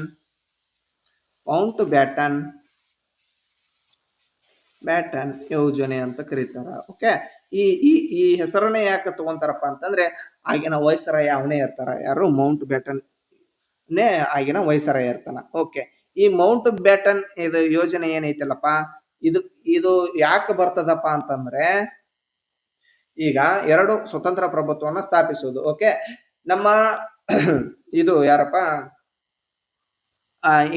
ಇಂಡಿಯನ್ INC ಅಂತ ಬರ್ತದೆ, ಇಂಡಿಯನ್ ನ್ಯಾಷನಲ್ ಕಾಂಗ್ರೆಸ್ ಮತ್ತು ಮುಸ್ಲಿಂ ಲೀಗ್ ಇಂಥವೆಲ್ಲ ಏನು ಒಂದು ಸ್ವತಂತ್ರಕ್ಕಾಗಿ ಹೋರಾಟ ಮಾಡುವಂತಹ ಇವು ಇರ್ತಾವ್ರಿ ಸಂಸ್ಥೆಗಳು. ಓಕೆ, ಅದ್ರೊಳಗಡೆ ಮುಸ್ಲಿಂ ಲೀಗ್ ಅಂತ ಏನು ಬರ್ತದಲ್ಲ, ಅವರು ನಾವು ಅಖಂಡ ಭಾರತದಲ್ಲೇ ಇರುವುದಿಲ್ಲ, ನಮಗೆ ಸ್ವತಂತ್ರವಾಗಿ ಪಾಕಿಸ್ತಾನ ಬೇಕಂತ ಹೇಳಿ ಬೇಡಿಕೆ ಇಟ್ಟಿರ್ತದ. ಓಕೆ, ಆದ ಕಾರಣದಿಂದ ಏನು ಇದು ಏನು ಪ್ರತ್ಯೇಕ ಪಾಕಿಸ್ತಾನ ಬೇಡಿಕೆ ಇರ್ತದಲ್ಲ, ಈ ಪ್ರತ್ಯೇಕ ಪಾಕಿಸ್ತಾನ ಬೇಡಿಕೆಯನ್ನ 1946 ಒಳಗಡೆ, ಇದು ಸಾರಿ ಎಸ್ ಕರೆಕ್ಟ್, 1946 ಒಳಗಡೆನೆ ಇದು ಯಾವುದು ಕ್ಯಾಬಿನೆಟ್ ಮಿಷನ್ ಬಂದಿರ್ತದ ರೀ. ಆ ಕ್ಯಾಬಿನೆಟ್ ಮಿಷನ್ ಎದಕ್ ಬಂದಿರ್ತದ ಅಂದ್ರೆ, ಈಗ ಭಾರತಕ್ಕೆ ಸ್ವಾತಂತ್ರ್ಯ ಕೊಡಕ್ ರೆಡಿ ಇರ್ತಾರ. ಆ ಸ್ವಾತಂತ್ರ್ಯ ಕೊಡ್ಬೇಕಂತಂದ್ರೆ ಅದಕ್ಕೆ ಸಪರೇಟ್ ಆಗಿ ಒಂದು ಸಂವಿಧಾನ ಬೇಕಾಗಿರ್ತದ ಭಾರತಕ್ಕೆ. ಅದನ್ನ ರಚಿಸಲು ಇದು ಬಂದಿರ್ತದ. ಅದ್ರೊಳಗಡೆ ಆ ಕ್ಯಾಬಿನೆಟ್ ಮಿಷನ್ ಏನ್ ಮಾಡಿರ್ತದ, ಏನು ಪಾಕಿಸ್ತಾನವಾಗಿ ಪ್ರತ್ಯೇಕ ರಾಷ್ಟ್ರವನ್ನ ಮಾಡೋದು ಬ್ಯಾಡ ಅಂತ ಹೇಳ್ತಾರೆ ಅವರು. ಯಾರು? Cabinet mission ದವರು. ಓಕೆ, ಆದ್ರಿಂದ ಇವರು ತಡ್ಕೊಂಡು ಮುಸ್ಲಿಂ ಲೀಗ್ದವರು ಒಮ್ಮಲ್ಗೆ ರೊಚ್ಚಿಗೆದ್ದು ಬಿಡ್ತಾರೆ. ಇವರು ರೊಚ್ಚಿಗೆದ್ದ ಕೆಲಸ, ನಮಗ ಸಪರೇಟ್ ಆಗಿ ಪಾಕ್ ದೇಶ ಬೇಕಾ ಅಂತ ಕೇಳ್ತಾರ. ಆ ಟೈಮ್ ಒಳಗಡೆ ಇವ್ಗ ಮೌಂಟ್ ಬ್ಯಾಟನ್ಗೆ ತಲೆ ಕೆಟ್ಟ ಕೆಲಸ. ಓಕೆ, ನಿಮ್ಗ ಸಪರೇಟ್ ಆಗಿ ದೇಶವ ಮಾಡ್ತೀವಿ ತಡಿಯಪ್ಪ ಅಂತ ಹೇಳಿ ಈ ಮೌಂಟ್ ಬ್ಯಾಟನ್ ಯೋಜನೆಯನ್ನ ಇವರು ಪ್ರಸ್ತಾಪಿಸ್ತಾರ. ಓಕೆ, ಈ ಯೋಜನೆಯ ಮೂಲಕ ಪಾಕ್ ಮತ್ತು ಏನೋ ಪಾಕಿಸ್ತಾನ ಮತ್ತು ಭಾರತ, ಇಂಡಿಯಾ ಏನಿದೆಯಲ್ಲ, ಇವೆರಡು ಪ್ರತ್ಯೇಕ ಆಗ್ತಾವ ನೋಡ್ರಿ. ಓಕೆ, ಪ್ರತ್ಯೇಕ ಆಗುತ್ತವೆ. ಓಕೆ, ಇವೇನು ಎರಡು ಪ್ರತ್ಯೇಕ ಆಗ್ತಾವಲ್ಲ, ಇವೆರಡು ಪ್ರತ್ಯೇಕ ಆಗುವಾಗ ಎಲ್ಲಿಗೆ ಬಾರ್ಡರ್, ಎಲ್ಲಿಗೆ ಗಡಿಗಳನ್ನ ಸೂಚಿಸ್ಬೇಕಂತ ಹೇಳಿ ಅನ್ನೋದು ಡೌಟ್ ಇರ್ತೈತಿ. ಅದಕ್ಕೋಸ್ಕರ ಏನು ಒಂದು ರ್ಯಾಡ್ ಕ್ಲಿಪ್ ಸಮಿತಿ ಅಂತ ಹೇಳಿ ನೇಮಿಸ್ತಾರ. ಓಕೆ, ರ್ಯಾಡ್ ಕ್ಲಿಪ್ ಸಮಿತಿ ನೇಮಿಸ್ತಾರ. ಅವರೇ ಐತಲ್ಲ ಭಾರತ ಮತ್ತು ಪಾಕಿಸ್ತಾನದ ಗಡಿಗಳನ್ನ ರಚಿಸ್ತಾರ ನೋಡ್ರಿ. ಓಕೆ, ನೀವು ನೋಡ್ಕೋಬಹುದು, ಆಲ್ರೆಡಿ ಪ್ರಶ್ನೆಗಳೇ ಆಗಿದ್ದಾವೆ. ಭಾರತ ಮತ್ತು ಪಾಕಿಸ್ತಾನದ ನಡುವಿನ ಗಡಿಯನ್ನು ಏನೆಂದು ಕರೆಯುತ್ತಾರೆ ಅಂತ ಹೇಳಿ ಪ್ರಶ್ನೆ ಆಗಿದೆ.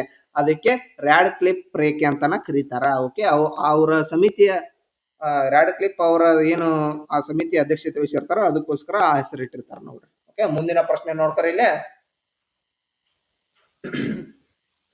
ಸಂವಿಧಾನದ ಸಭೆಯು ಕರಡು ಸಮಿತಿಯನ್ನು ಈ ದಿನದಂದು ನೇಮಿಸಿತು. ಓಕೆ, ಸಂವಿಧಾನ ಸಭೆ ಏನೈತಲ್ಲ, ಕರಡು ಸಮಿತಿಯನ್ನ ಯಾವ ಆ ದಿನ ಡೇಟ್ ಕೊಟ್ಟಿದ್ದಾರೆ. ಓಕೆ, ಆ ದಿನದಂದು ನೇಮಿಸಿತು ಅಂತ ಹೇಳಿ ಹೇಳಿ. ಓಕೆ, ಆಪ್ಷನ್ ನೋಡ್ಬರ್ರಿ. 29ನೇ ಆಗಸ್ಟ್ 1947, 9ನೇ ಡಿಸೆಂಬರ್ 1946, 26ನೇ ನವೆಂಬರ್ 1949, 26ನೇ ನವೆಂಬರ್ 1946. ಓಕೆ, ಇದಕ್ಕೆ ಸರಿಯಾದ ಉತ್ತರ ಯಾವ್ದಂದ್ರೆ ಎ ನೋಡ್ರಿ, ಆಪ್ಷನ್ ಎ, 29ನೇ ಆಗಸ್ಟ್ 1947.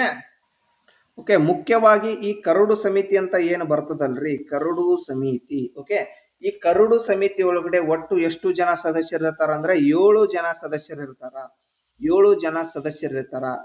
ಓಕೆ, ಅಧ್ಯಕ್ಷರನ್ನ ಹಿಡಿದುಕೊಂಡು ಒಟ್ಟು 7 ಜನ ಸದಸ್ಯರಿರ್ತಾರ. ಆ 7 ಜನ ಸದಸ್ಯರ ಏನು, ಫಾರ್ ಎಕ್ಸಾಂಪಲ್ ನಿಮಗೆ ಆಲ್ರೆಡಿ ಕ್ವಶನ್ ಆಗಿದೆ. ಏನಂತ ಕ್ವಶನ್ ಆಗಿದೆ?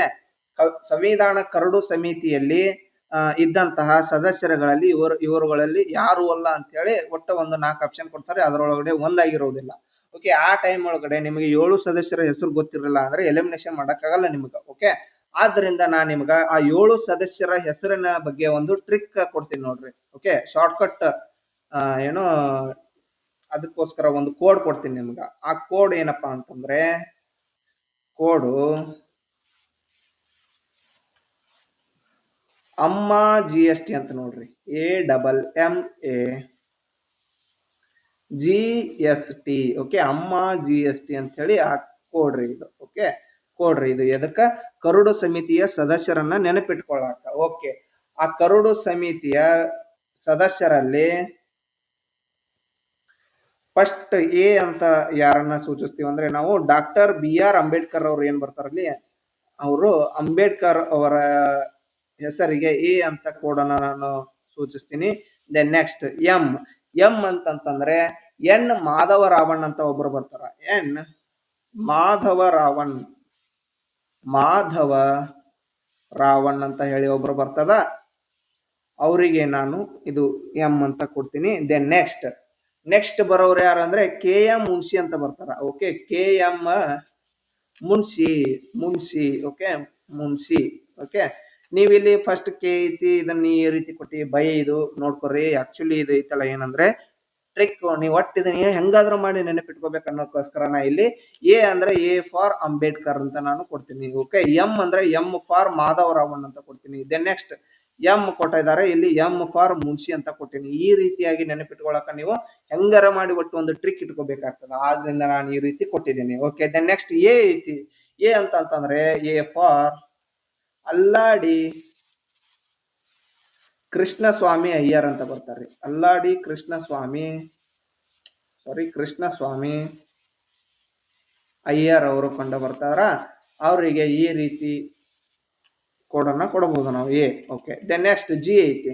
ಜಿ ಅಂತಂದ್ರೆ ಯಾರು ಅಂತಂದ್ರೆ ಗೋಪಾಲ ಸ್ವಾಮಿ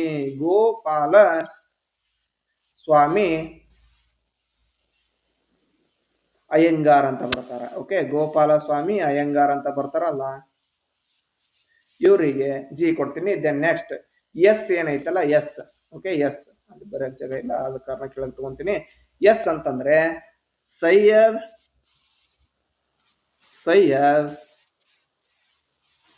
ಮಹಮದುಲ್ಲಾ ಸಾದುಲ್ಲಾ ಅಂತ ಒಬ್ರು ಬರ್ತಾರ, ಅವರಿಗೆ ನಾನು ಎಸ್ ಅಂತ ಕೊಡ್ತೀನಿ. ಓಕೆ, ಇವು ಎಷ್ಟು ಜನ ಆದ್ರಿ? ಒಟ್ಟು 6 ಜನ ಆದ್ರಿ. ಓಕೆ, ದೆನ್ ಲಾಸ್ಟ್ ಟಿ ಅಂತ ಹೇಳಿ ನಾ ಯಾರಿಗೆ ಕೊಡ್ತೀನಿ ಅಂದ್ರೆ T for TT Krishnamachari. Okay, TT Krishnamachari. Okay, ಇವ್ರು ಏನದಾರಲ್ಲಿ ಇಲ್ಲಿ ಕಂಡು ಬರ್ತಾರಲ್ಲ, ಒಟ್ಟು 7 ಜನ ಕರಡು ಸಮಿತಿಯ ಸದಸ್ಯರು ನೋಡ್ರಿ ಇವರು. ಓಕೆ, ಇದನ್ನ ನೆನಪಿಟ್ಕೊಳ್ಳಕ್ಕೆ ನಿಮ್ಗೊಂದು ಈಸಿ ಆಗಿರುವಂತಹ ಟ್ರಿಕ್ ಕೊಟ್ಟಿದ್ದೀನಿ ನಾನು ಆಲ್ರೆಡಿ. ಓಕೆ, ಬಟ್ ಏನು ಈ 7 ಜನರಲ್ಲಿ ಲಾಸ್ಟ್ ಟೈಮ್ ಇವರು TT ಕೃಷ್ಣಮಾಚಾರಿ ಅವ್ರು ಏನಿದಾರಲ್ರಿ, ಇವರು ಡೆತ್ ಆಗ್ತಾರ. ಇವರು ಡೆತ್ ಆದ ಕೂಡನೆ ಇನ್ನೊಬ್ಬರನ್ನ ಯಾರನ್ನಾದ್ರೂ ಯಾಡ್ ಮಾಡ್ಕೋಬೇಕಂತೇಳಿ ಅಂದ ಕಾರಣ DP ಕೈತಾನ್ ಅಂತ ಬರ್ತಾರೆ. DP ಕೈತಾನ್. ಓಕೆ, ಇವರನ್ನ ಈ ಕರಡು ಸಮಿತಿಗೆ ಸದಸ್ಯರಾಗಿ ಆಯ್ಕೆ ಮಾಡ್ತಾರ. ಓಕೆ, ಈ ಕರಡು ಸಮಿತಿಯ ಅಧ್ಯಕ್ಷರು ಯಾರಪ್ಪ ಅಂತಂದ್ರೆ ಡಾಕ್ಟರ್ BR ಅಂಬೇಡ್ಕರ್ ಅವರು ಏನಿದಾರಲ್ಲ, ಇವರು ಕರಡು ಸಮಿತಿಯ ಅಧ್ಯಕ್ಷ. ಓಕೆ, ಈ ಕರಡು ಸಮಿತಿಯ ಅಧ್ಯಕ್ಷರಾಗಿರ್ತಾರ. ಇವ್ರು ಏನು ಸಂವಿಧಾನ ರೂಪಿಸುವಲ್ಲಿ ಪ್ರಮುಖ ಪಾತ್ರವನ್ನು ವಹಿಸಿರ್ತಾರ, ಆದ ಕಾರಣದಿಂದ ಇವರಿಗೆ ಏನು ಸಂವಿಧಾನದ ಶಿಲ್ಪಿ ಅಂತ ಕರೀತಾರ. ಓಕೆ, ಈಗ ನೋಡ್ರಿ, ಬರೇ ಸಂವಿಧಾನದೊಳಗಡೆ ಬರೇ ಏನು ಕರಡು ಸಮಿತಿ ಒಂದೇ ಇತ್ತನ ಅಂತ ಕೇಳಬಹುದು. ಓಕೆ, ಈ ಸಂವಿಧಾನ ರಚನೆ ಆಗುವಾಗ ಬರೇ ಕರಡು ಸಮಿತಿ ಒಂದೇ ಇದ್ದಿದ್ದಿಲ್ಲ. ಈ ರೀತಿಯಾಗಿ ಒಟ್ಟು ಎಷ್ಟು ಸಮಿತಿಗಳು ಇದ್ವು ಅಂದ್ರೆ ಟೋಟಲ್ 22 ಸಮಿತಿಗಳಿದ್ದವು. ಓಕೆ, ಇದ್ದವು. ಇದು ಕೂಡ ಪ್ರಶ್ನೆ ಆಗಿದೆ. ಓಕೆ, ಇಲ್ಲಿ ಏನ್ ಹೇಳ್ತಿದ್ದೀನಿಲ್ಲ ನಾನು ಇಡೀ ಕ್ಲಾಸ್ ಅಲ್ಲಿ ಪ್ರತಿಯೊಂದು ಕೂಡ ಪ್ರಶ್ನೆ ಆದಂತಹವುಗಳನ್ನೇ ನಾನು ಹೇಳಕತ್ತೀನಿ. ಸುಮ್ಮ ಬುಕ್ದಾಗ ಬರ್ದಾರಪ್ಪ ಅದನ್ನ ಓದ್ಕೊಂಡಿನಿ ಅದನ್ನ ಕೊಟ್ಟಿನಿ ಅಂತಲ್ಲ. ಓಕೆ, ಪ್ರತಿಯೊಂದು ಕೂಡ ಪ್ರಶ್ನೆ ಆಗಿರುವಂತಹ ನೋಡ್ರಿ. ಓಕೆ, ನೆಕ್ಸ್ಟ್ ಮುಂದಿನ ಪ್ರಶ್ನೆ ನೋಡ್ಕೊಳ್ಳೋಣ. ಇಲ್ಲಿ ನಿಮ್ಗೆ ಈ ಸದಸ್ಯರ ಕೋಡ್ ಬೇಕಾದ್ರೆ ನೀವು ಪಾಸ್ ಮಾಡಿ ನೋಡ್ಕೋಬಹುದು. ಓಕೆ, ನಾ ಮುಂದಿನ ಪ್ರಶ್ನೆಗೆ ಹೋಗ್ತೀನಿ. ಅದಕ್ಕೋಸ್ಕರ ಇಲ್ಲಿ ಪ್ರಾಬ್ಲಮ್ ಆಗಬಾರ್ದು ಅಂತ ಎರೇಸ್ ಮಾಡ್ಕೋತಿದ್ದೀನಿ.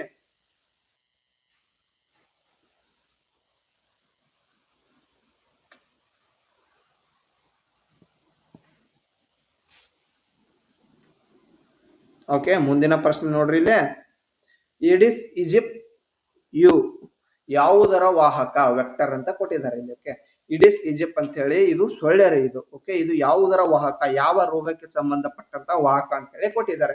ಓಕೆ, ಆಪ್ಷನ್ ನೋಡ್ಕೊರಿ ಇಲ್ಲಿ. ಡೆಂಗು ಮತ್ತು ಹಳದಿ ಜ್ವರ 2, ಜಪಾನ್ ಈಸ್ ಎನ್ಸೆಫಲಿಟಿಸ್, ಡೆಂಗ್ಯೂ ಜ್ವರ, ಹಳದಿ ಜ್ವರ. ಓಕೆ, ಇವುಗಳಲ್ಲಿ ಇಡಿಸ್ ಈಜಿಪ್ಟ್ ಜ್ವಳಿಯು ಯಾವುದರ ವಾಹಕವಾಗಿದೆ ಅಂದ್ರೆ ಡೆಂಗ್ಯೂ ಜ್ವರ ಮತ್ತು ಹಳದಿ ಜ್ವರ ಎರಡರ ವಾಹಕವಾಗಿದೆ. ಓಕೆ, ಇವು ಎರಡಕ್ಕೆ ಮಾತ್ರ ವಾಹಕವಾಗಿಲ್ರಿ. ಇದು ಏನು ಇಡಿಸ್ ಈಜಿಪ್ಟ್ ಸೊಳ್ಳೆ ಇನ್ನೂ ಏನು ಹಲವಾರು ರೋಗಗಳಿಗೆ ಇದು ವಾಹಕವಾಗಿದೆ. ಓಕೆ, ಅವು ಯಾವುವು ಅಂತ ನೋಡ್ಕೊರಿ ಇಲ್ಲಿ. ಒಂದು ಇದು ಏನು ಡೆಂಗ್ಯೂ, ದೆನ್ ನೆಕ್ಸ್ಟ್ ಹಳದಿ ಜ್ವರ, ಅದಾದ್ಮೇಲೆ ಚಿಕನ್ ಗುನ್ಯ ಅಂತ ಬರ್ತದ ನೋಡ್ರಿ. ಚಿಕನ್ ಗುನ್ಯ, ಆ ಚಿಕನ್ ಗುನ್ಯ ಬರಕ್ಕೂ ಕೂಡ ಈ ಸೊಳ್ಳೆನೆ ಕಡಿತದ. ಓಕೆ, ಈ ಸೊಳ್ಳೆ ಒಂದು ಆ ವೈರಸ್ ಗಳನ್ನ ಹರಡ್ತದ. ಓಕೆ, ಇದು ಕೂಡ ಇದಕ್ಕೆ ಸಂಬಂಧಪಟ್ಟಂತೆ. ನೆಕ್ಸ್ಟ್ ಜೀಕಾ ವೈರಸ್ ಅಂತ ಬರ್ತದ.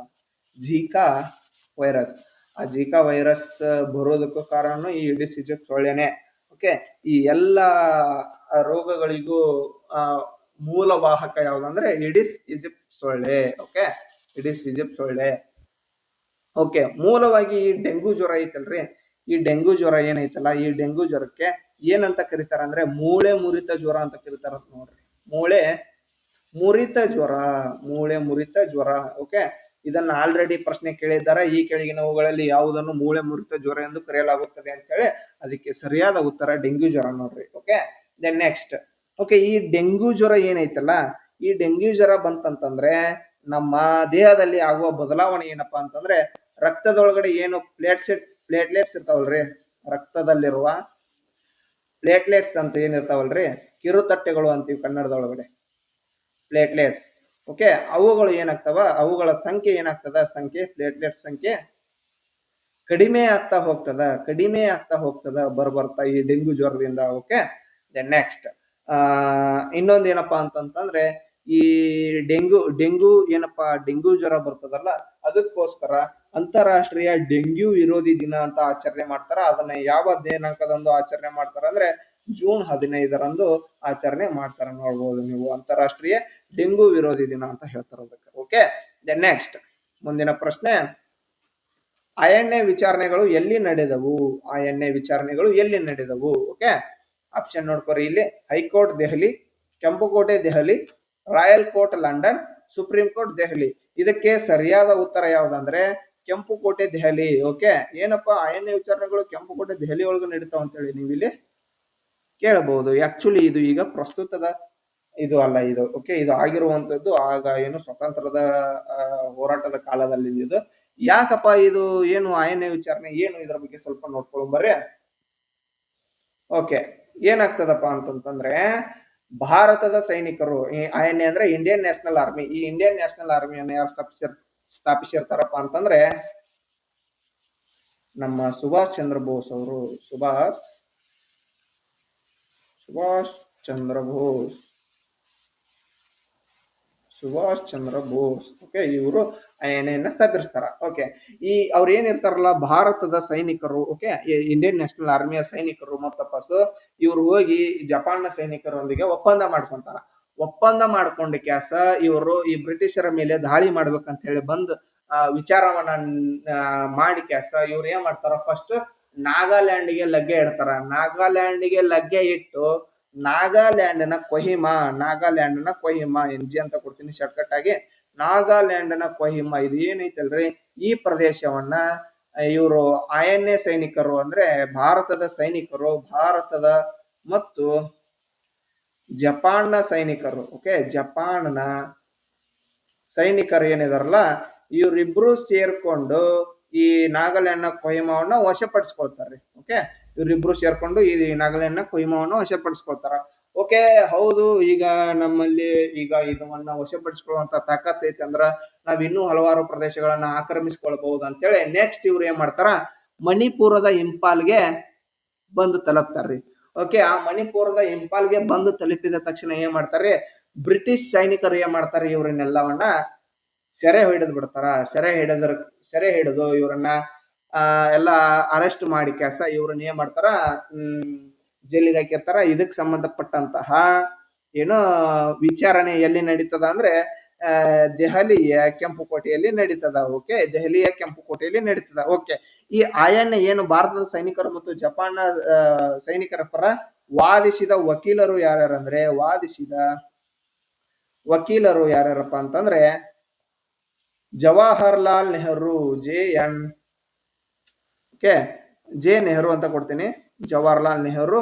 ದೆನ್ ನೆಕ್ಸ್ಟ್ ಇನ್ನೊಬ್ರು ಯಾರಪ್ಪ ಅಂತಂದ್ರೆ ಅರುಣಾ ಅಸಫ್ ಅಲಿ ಅಂತ ಬರ್ತಾರ್ರಿ. Aruna Asaf Ali, Aruna Asaf Ali, Aruna Asaf Ali. Okay, then next ಇನ್ನೊಬ್ರು ಯಾರಪ್ಪ ಅಂದ್ರೆ ತೇಜ್ ಬಹದ್ದೂರ್ ಅವ್ರು ಬರ್ತಾರೆ ನೋಡ್ರಿ, ತೇಜ್ ಬಹದ್ದೂರ್. ಓಕೆ, ಆ ತೇಜ್ ಬಹದ್ದೂರ್ ಅವರು ಕೂಡ ಈ INA ಸೈನಿಕರ ಪರ ವಾದವನ್ನ ಮಾಡ್ತಾರ. ಓಕೆ, ದೆನ್ ನೆಕ್ಸ್ಟ್ ಮುಂದಿನ ಪ್ರಶ್ನೆ ನೋಡ್ಕೊರಿ ಇಲ್ಲಿ.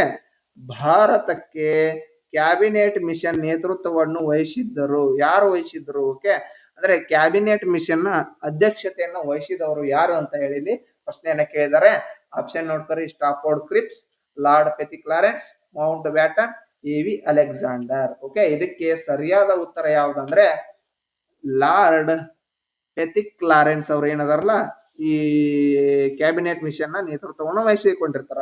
ಓಕೆ, ಈ ಕ್ಯಾಬಿನೆಟ್ ಮಿಷನ್ ಒಳಗಡೆ ಒಟ್ಟು 3 ಜನ ಸದಸ್ಯರು ಇರ್ತಾರೆ. ಓಕೆ, ಆ 3 ಜನ ಸದಸ್ಯರಲ್ಲಿ ಲಾರ್ಡ್ ಪೆಥಿಕ್ ಕ್ಲಾರೆನ್ಸ್ ಅವರು ಅಧ್ಯಕ್ಷತೆಯನ್ನು ವಹಿಸಿಕೊಂಡಿರ್ತಾರ. ಇನ್ನಿಬ್ರು ಸದಸ್ಯರು ಸ್ಟಾಫೋರ್ಡ್ ಕ್ರಿಪ್ಸ್ ಮತ್ತು AV ಅಲೆಕ್ಸಾಂಡರ್ ಅವ್ರು ನೋಡ್ರಿ. ಓಕೆ, ಈ ಕ್ಯಾಬಿನೆಟ್ ಮಿಷನ್ ನಮ್ಮ ಭಾರತಕ್ಕೆ ಎಷ್ಟರಲ್ಲಿ ಬಂತಪ್ಪ ಅಂತಂದ್ರೆ 1946 ಮಾರ್ಚ್ 24ಕ್ಕೆ 1946 ಮಾರ್ಚ್ 24ಕ್ಕೆ ಭಾರತಕ್ಕೆ ಆಗಮಿಸಿದರು ಇವರು. ಭಾರತಕ್ಕೆ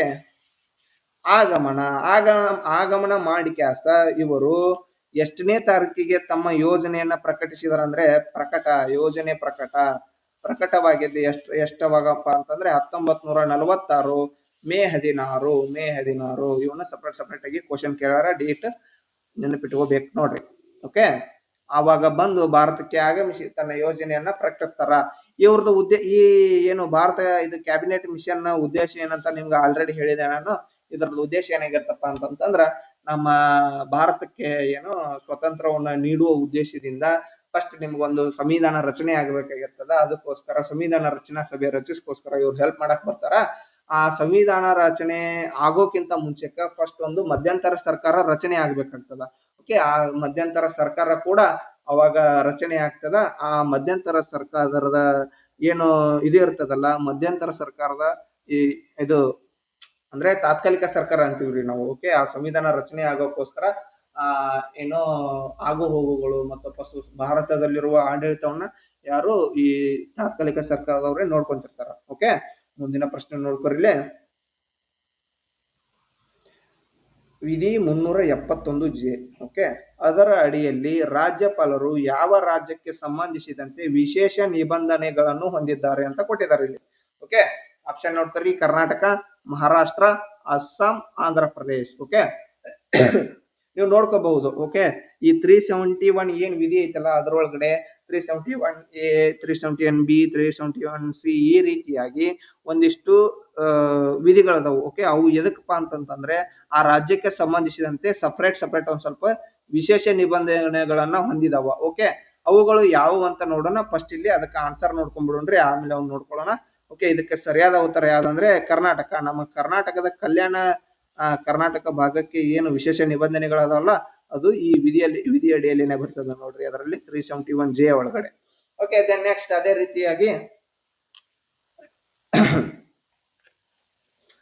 ರೀತಿಯಾಗಿ ನೀವು ನೋಡ್ಕೋಬಹುದು ಆಂಧ್ರ ಪ್ರದೇಶ ಇಲ್ಲಿ ಆಪ್ಷನ್ ಒಳಗಡೆ ಐತಲ್ಲ, ಇದಕ್ಕೆ ಸಂಬಂಧಪಟ್ಟಂತಹ ವಿಶೇಷ ನಿಬಂಧನೆ ಹೊಂದಿರುವಂತಹ ವಿಧಿ ಯಾವ್ದಪ್ಪ ಅಂತಂದ್ರೆ 371D ಮತ್ತು ಈ 371D ವಿಧಿ ಕೂಡ ಇದಕ್ಕೆ ಆಂಧ್ರ ಪ್ರದೇಶ ಸಂಬಂಧಪಟ್ಟಂತೆ ವಿಶೇಷ ನಿಬಂಧನೆಗಳು ಹೊಂದಿದೆ. ಅದರ ಜೊತೆ 371 ಈ ವಿಧಿ ಕೂಡ. ಓಕೆ, ದೆನ್ ನೆಕ್ಸ್ಟ್ ಅದೇ ರೀತಿ ಆಸಾಮಕ್ಕೆ 371B ವಿಧಿ ವಿಶೇಷ ನಿಬಂಧನೆಗಳನ್ನ ಕೊಡ್ತದ ನೋಡ್ರಿ ಅಸ್ಸಾಂಗ.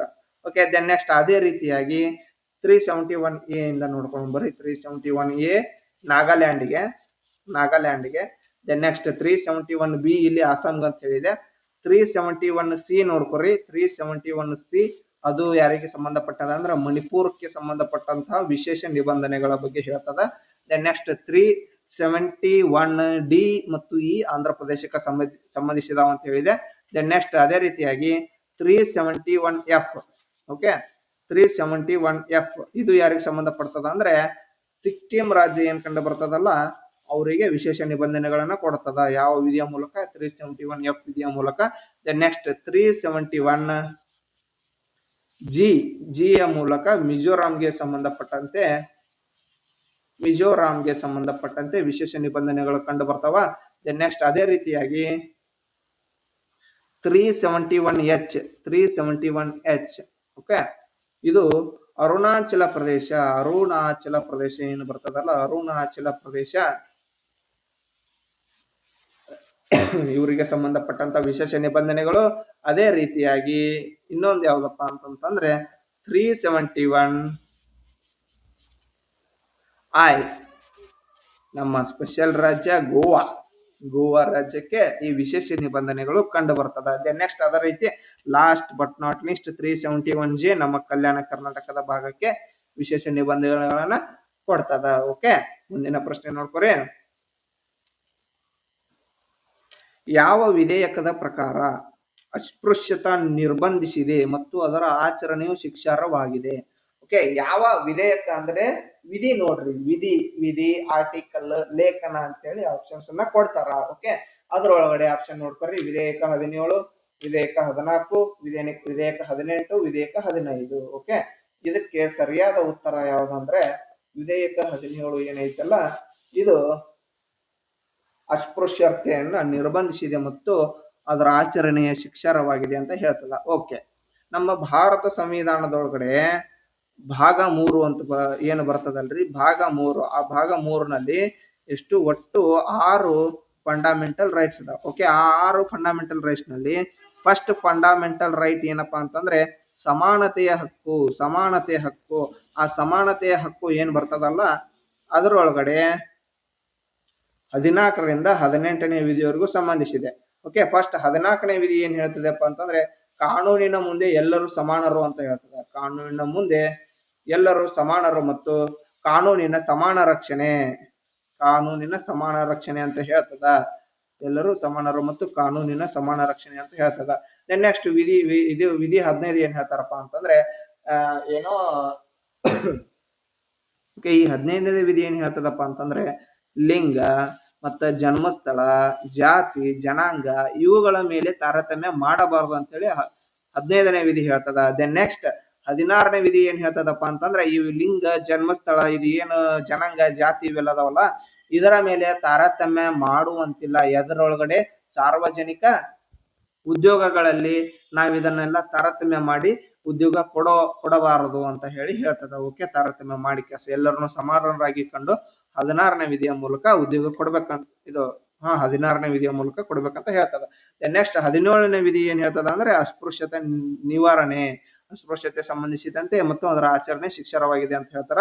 ನೆಕ್ಸ್ಟ್ ವಿಧೇಯಕ 18 ಏನ್ ಹೇಳ್ತದ ಅಂದ್ರೆ ಬಿರುದುಗಳ ರದ್ದತಿ ಬರ್ತದ. ಬಿರುದುಗಳ ರದ್ದತಿ. ಓಕೆ, ಈ ಬಿರುದುಗಳ ರದ್ದತಿ ಎದಕ್ಕಪ್ಪ ಅಂತಂತಂದ್ರೆ ಈಗ ಯಾರಿಗಾದ್ರೂ ಯಾವ್ದಾರು ಒಂದು ಒಳ್ಳೆಯ ದೊಡ್ಡ ಬಿರುದು ಇತ್ತಪ್ಪ ಅಂತಂತಂದ್ರೆ ಅವನು ದೊಡ್ಡವ, ಓಕೆ, ಬಿರುದಿಲ್ಲರೋ ಸಣ್ಣವ ಅಂತೇಳಿ ಮನೋಭಾವನೆ ಬರಬಾರ್ದು ಅನ್ನೋ ಕಾರಣಕ್ಕಾಗಿ ಈ ರೀತಿಯಾಗಿ ಬಿರುದುಗಳ ರದ್ದತಿಯನ್ನ ಮಾಡಿದ್ದಾರೆ. ಓಕೆ, ಒಂದ್ ವೇಳೆ ನಾವು ಈ ಏನದವಲ್ಲ ಈ ಮೂಲಭೂತ ಹಕ್ಕುಗಳನ್ನು ನಾವು ಉಲ್ಲಂಘಿಸಿದೀವಪ್ಪ ಅಂತಂತಂದ್ರೆ ನಮಗೆ ಸುಪ್ರೀಂ ಕೋರ್ಟ್ ಮತ್ತು ಹೈಕೋರ್ಟ್ ನ ಮೂಲಕ ರಿಟ್ ಅನ್ನ ಹೊರಡಿಸ್ತಾರ. ಓಕೆ, ಹೊರಡಿಸಿ ಅದಕ್ಕೆ ಸಂಬಂಧಪಟ್ಟಂತೆ ಕೇಸ್ಗಳಾಗಿ ಜೈಲಿಗೆ ಹೋಗ್ಬೇಕಾಗತ್ತ. ಓಕೆ, ಈಗ ಒಂದ್ ವೇಳೆ ನಾವು ಅಸ್ಪೃಶ್ಯತೆ ನಿವಾರಣೆ ಏನೈತಲ್ಲ ಅದನ್ನ ನಿವಾರಣೆ ಮಾಡ್ಲಾರ ಅದನ್ನ ಆಚರಿಸಿದೀವಪ್ಪ ಅಂತಂತಂದ್ರೆ ನಮಗೆ ಯಾವ ಕಾಯ್ದೆಯ ಮೂಲಕ ಇದು ಏನಪ್ಪಾ ಶಿಕ್ಷೆ ಆಗ್ತದ ಅಂತಂತಂದ್ರೆ ಆ ಕಾಯ್ದೆ ಯಾವ್ದಂದ್ರೆ ಅಸ್ಪೃಶ್ಯತಾ ಅಪರಾಧ ಕಾಯ್ದೆ ಅಂತ ಬರ್ತದ. ಅಸ್ಪೃಶ್ಯತಾ ಅಪರಾಧ ಕಾಯ್ದೆ 1955. ಇದರ ಮೂಲಕ ಏನ್ ಮಾಡ್ತಾರಪ್ಪ ಅಂತಂತಂದ್ರೆ 6 ತಿಂಗಳು ಜೈಲು ವಾಸ ರೀ. ಓಕೆ, 6 ತಿಂಗಳ ಜೈಲು. ನೆಕ್ಸ್ಟ್ ಏನ್ ಮಾಡ್ತಾರ 500 ರೂಪಾಯಿ ದಂಡ ಹಾಕ್ತಾರ. 500 ದಂಡ ಹಾಕ್ತಾರ. ನೆಕ್ಸ್ಟ್ ಏನ್ ಮಾಡ್ತಾರ ನೀವ್ ಯಾವ್ದಾರ ಎಲೆಕ್ಷನ್ ನಿಂತ್ಕೊಳ್ಳೋರು ಇದ್ರಂದ್ರೆ ಎಲೆಕ್ಷನ್ ನಿಂದ ಬಹಿಷ್ಕಾರವನ್ನು ಹಾಕ್ತಾರ ನೋಡ್ರಿ. ಓಕೆ, ಯಾವ ಕಾರಣಕ್ಕಂತಂದ್ರೆ ನೀ ಎಲ್ಲರೂ ಸಮಾನರು ಅನ್ನೋ ಮನೆ ಭಾವನೆ ಇರ್ಲಿಕ್ಕಂತಂದ್ರ ನೀನು ಎಲೆಕ್ಷನ್ ನಿಂತ ಕ್ಯಾಸ ಯಾರು ಉದ್ಧಾರ ಮಾಡೋದಿಯಪ್ಪ ಅಂತ ಹೇಳಿ ಅನ್ನೋ ಕಾರಣಕ್ಕಾಗಿ ಎಲೆಕ್ಷನ್ ಇಂದ ಬಹಿಷ್ಕಾರವನ್ನ ಹಾಕ್ತಾರ. ಓಕೆ ಓಕೆ ಈ ಅಸ್ಪೃಶ್ಯತಾ ಅಪರಾಧ ಕಾಯ್ದೆ 1945 ಅಂತ ಏನೈತಲ್ಲ ಇದನ್ನ 1976 ಎಷ್ಟರಲ್ಲಿ 1976ರಲ್ಲಿ ಮರುನಾಮಕರಣ ಮಾಡ್ತಾರ್ರಿ. ಓಕೆ ಮರುನಾಮಕರಣ ಏನಂತ ಮಾಡ್ತಾರಂದ್ರೆ ನಾಗರಿಕ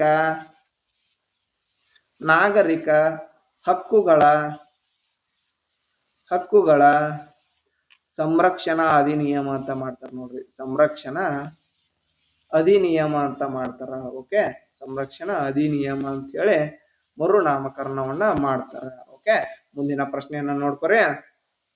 ಭಾರತ ಸರ್ಕಾರದ ಕಾಯಿದೆ 1935 ಪರಿಚಯಿಸಿದ ವ್ಯವಸ್ಥೆಯಲ್ಲಿ ಸರಿಯಾದದನ್ನು ಆರಿಸಿರಿ. ಓಕೆ ಈ ಭಾರತ ಸರ್ಕಾರದ ಕಾಯ್ದೆ ಏನೈತಲ್ಲ ಇದು ಅತಿ ದೊಡ್ಡ ಕಾಯ್ದೆ ರೀ. ಇದು ಐತಲ್ರಿ ನಮ್ಮ ಭಾರತ ಸಂವಿಧಾನ ರಚನೆ ಆಗುವುದಕ್ಕೆ ಒಂಥರ ಬ್ಲೂ ಪ್ರಿಂಟ್ ಅಂತ ಕರೀಬಹುದು. ಇದನ್ನ ನಾವು ಭಾರತ ಸಂವಿಧಾನ ರಚನೆ ಆಗೋಕ್ಕೋಸ್ಕರ ಬ್ಲೂ ಪ್ರಿಂಟ್ ನೀಲಿ ನಕಾಶೆ ಅಂತ ಕರೀತಾರ ನೋಡ್ರಿ. ಇದು ಕೂಡ ಪ್ರಶ್ನೆ ಆಗ್ಯದ. ಇವ್ ಏನ್ ಹೇಳಕತ್ತೀನಿ ಉಷ್ಟು ಪ್ರಶ್ನೆ ಆಗಿದ್ವು ನೋಡ್ರಿ ಒಟ್ನಲ್ಲಿ.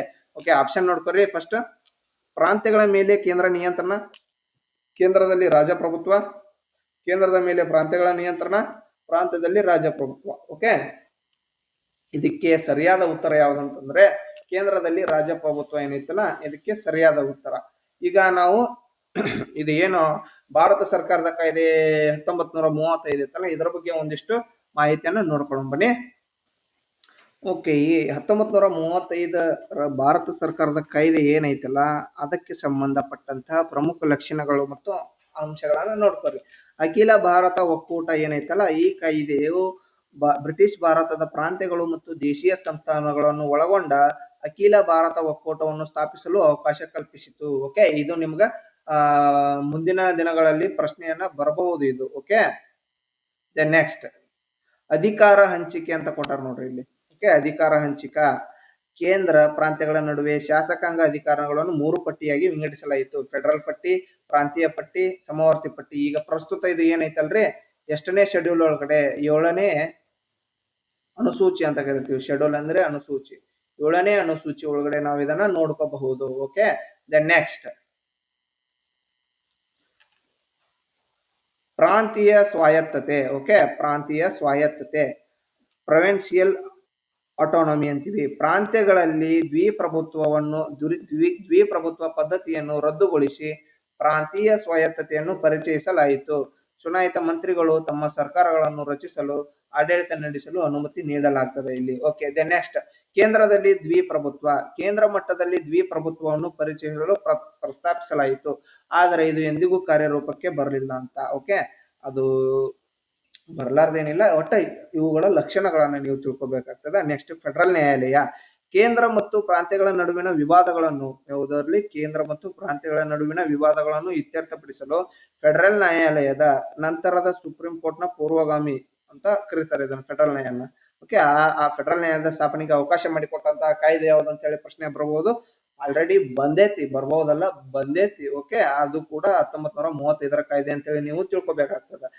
ನೆಕ್ಸ್ಟ್ ಸಾರ್ವಜನಿಕ ಸೇವಾ ಆಯೋಗಗಳು. ಓಕೆ ಅಂದ್ರೆ ಇವೇನು UPSC ಮತ್ತ ಇದೇನು state PSC, federal public service commission, ಪ್ರಾಂತೀಯ ಅಂತಂದ್ರೆ ಇದು ಸ್ಟೇಟ್ ಅಂತನ ಕರಿಬಹುದು ನಾವೀಗ.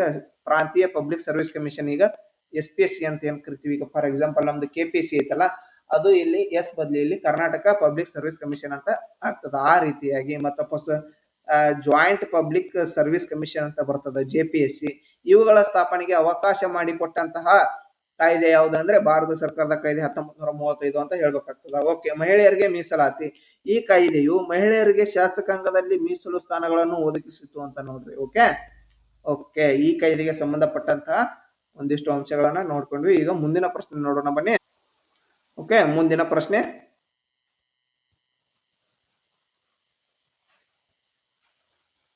1987ರಲ್ಲಿ ಓಕೆ 1987ರಲ್ಲಿ ಪ್ರದಾನ ಮಾಡಲಾದ ಪ್ರಥಮ ವಿಶ್ವ ಆಹಾರ ಪ್ರಶಸ್ತಿಗೆ ಭಾಜನರಾದವರು ಯಾರು ಅಂತ ಕೊಟ್ಟಿದ್ದಾರೆ ಇಲ್ಲಿ. ಓಕೆ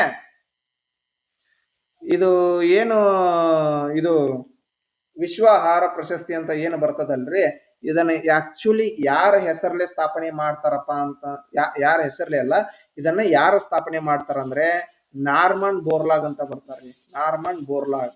ಓಕೆ, ಇವರು ನಾರ್ಮನ್ ಬೋರ್ಲಾಗ್ ಅವ್ರು ಏನದಾರಲ್ಲ, ನಾರ್ಮನ್ ಬೋರ್ಲಾಗ್ ಇವರನ್ನ ಕೃಷಿ ಕೃಷಿ ಕ್ರಾಂತಿಗಳು ಅಂತ ಏನು ಬರ್ತದಲ್ರಿ, ಆ ಕೃಷಿ ಕ್ರಾಂತಿಯ ಹಸಿರು ಸಪರೇಟ್ ಆಗಿ, ಅದು ಸ್ಪೆಷಲಿ ಆ ಕೃಷಿ ಕ್ರಾಂತಿಗೆ ಹಸಿರು ಕ್ರಾಂತಿ ಅಂತ ಕರಿತೀವಿ. ಹಸಿರು ಕ್ರಾಂತಿಯ ಪಿತಾಮಹ ಅಂತ ಕರಿತೀವಿ ನಾವು ಇವರನ್ನ. ಯಾರನ್ನ? ನಾರ್ಮನ್ ಬೋರ್ಲಾಗ್ ಅವರನ್ನ. ಓಕೆ, ಅವರು ಈ ಪ್ರಶಸ್ತಿಯನ್ನ ಸ್ಥಾಪನೆ ಮಾಡ್ತಾರೆ. ಎಷ್ಟರಲ್ಲಿಯಪ್ಪ ಅಂತಂತಂದ್ರೆ 1987ರಿಂದ ಕೊಡಲು ಪ್ರಾರಂಭಿಸಿರ್ತಾರ. ಆ 1987ರಲ್ಲಿ ಮೊದಲು ಯಾರಿಗೆ ಕೊಟ್ಟಿದ್ದಪ್ಪ ಅಂತಂದ್ರೆ, ಆಪ್ಷನ್ ನೋಡ್ಕೊರಿ, Verghese Kurien, Mohammad Yunus, MS Swaminathan, Robert Chandler. Okay, ಮೊಟ್ಟ ಮೊದಲಿಗೆ ಬಾರಿಗೆ ಈ ಪ್ರಶಸ್ತಿಯನ್ನು ನೀಡಲಾಗಿದೆ ಯಾರಿಗೆ ಅಂದ್ರೆ MS ಸ್ವಾಮಿನಾಥನ್ ಅವರಿಗೆ ಈ ಪ್ರಶಸ್ತಿಯನ್ನು ನೀಡ್ತಾರ. ಓಕೆ ಓಕೆ, ಈ MS ಸ್ವಾಮಿನಾಥನ್ ಅವ್ರ ಅದಾರಲ್ರಿ, ಇವರು ನಾರ್ಮನ್ ಬೋರ್ಲಾಗ್ ಅವರು ಹಸಿರು ಕ್ರಾಂತಿಯ ಪಿತಾಮಹ ಇಡೀ ವರ್ಲ್ಡ್ಗೆ. ಆದ್ರೆ ಇವರು MS ಸ್ವಾಮಿನಾಥನ್ ಅವ್ರ ಅದಾರಲ್ರಿ, ಭಾರತದ ಹಸಿರು ಕ್ರಾಂತಿಯ ಪಿತಾಮಹ ಅಂತ ಕರೀತಾರೆ ಇವರಿಗೆ. ಭಾರತದ ಹಸಿರು ಕ್ರಾಂತಿ ಪಿತಾಮಹ ಅಂತ ಕರೀತಾರೆ ಇವರಿಗೆ. ಹಸಿರು ಕ್ರಾಂತಿ ಪಿತಾಮಹ ಅಂತ ಕರೀತಾರೆ ಇವರಿಗೆ.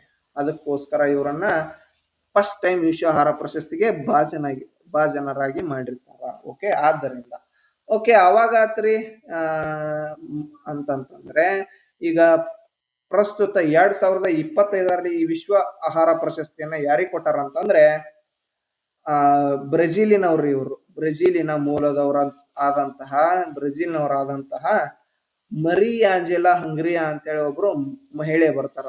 ಮರಿ ಆಂಜೆಲಾ ಹಂಗ್ರಿಯಾ ಅಂತೇಳಿ ಒಬ್ಬ ಮಹಿಳೆ ಬರ್ತಾರ. ಅವರಿಗೆ ಈ ಪ್ರಶಸ್ತಿಯನ್ನ ನೀಡಿದ್ದಾರೆ 2025ರಲ್ಲಿ. ಓಕೆ, MS ಸ್ವಾಮಿನಾಥನ್ ಅವರಿಗೆ ಇದು ಏನು ವಿಶ್ವ ಆಹಾರ ಪ್ರಶಸ್ತಿ ಅಷ್ಟ ದೊರಕಿದಾನ ಅಂತ ನೀವು ಕೇಳ್ಬೋದು. ಇಲ್ಲ, ಇವರಿಗೆ ಸಾಕಷ್ಟು ಪ್ರಶಸ್ತಿಗಳು ದೊರಕವ. 2024ರಲ್ಲಿ ಇವರಿಗೆ ಭಾರತ ರತ್ನ ಪ್ರಶಸ್ತಿ ಕೂಡ ಲಭಿಸಿದೆ. ಭಾರತ ರತ್ನ. ಓಕೆ, ಈಗ ಲಾಸ್ಟ್ ಟೈಮ್ ಆಗಿರೋದ್ರಿಂದ ಇದನ್ನು ಕೂಡ ನೀವು ನೆನಪಿಟ್ಕೋಬೇಕಾಗ್ತದೆ. ಇದೇನು ಬಹಳ ವರ್ಷದಿಂದಲ್ಲ, ಈಗ ಜಸ್ಟ್ ಒನ್ ಇಯರ್ ಹಿಂದಿಂದು. ಓಕೆ, ನೆಕ್ಸ್ಟ್ ಅದೇ ರೀತಿಯಾಗಿ ಇಲ್ಲಿ ಇವ್ರೊಬ್ರು ಬರ್ತಾರ ನೋಡ್ರಿ, ಇಲ್ಲಿ ವರ್ಗೀಸ್ ಕುರಿಯನ್. ಇವ್ರು ಯಾರಪ್ಪ ಅಂತಂದ್ರೆ ಭಾರತದ ಕ್ಷೀರ ಕ್ರಾಂತಿಯ ಪಿತಾಮಹ. ಕ್ಷೀರ ಕ್ರಾಂತಿ ಪಿತಾಮಹ ನೋಡ್ರಿ.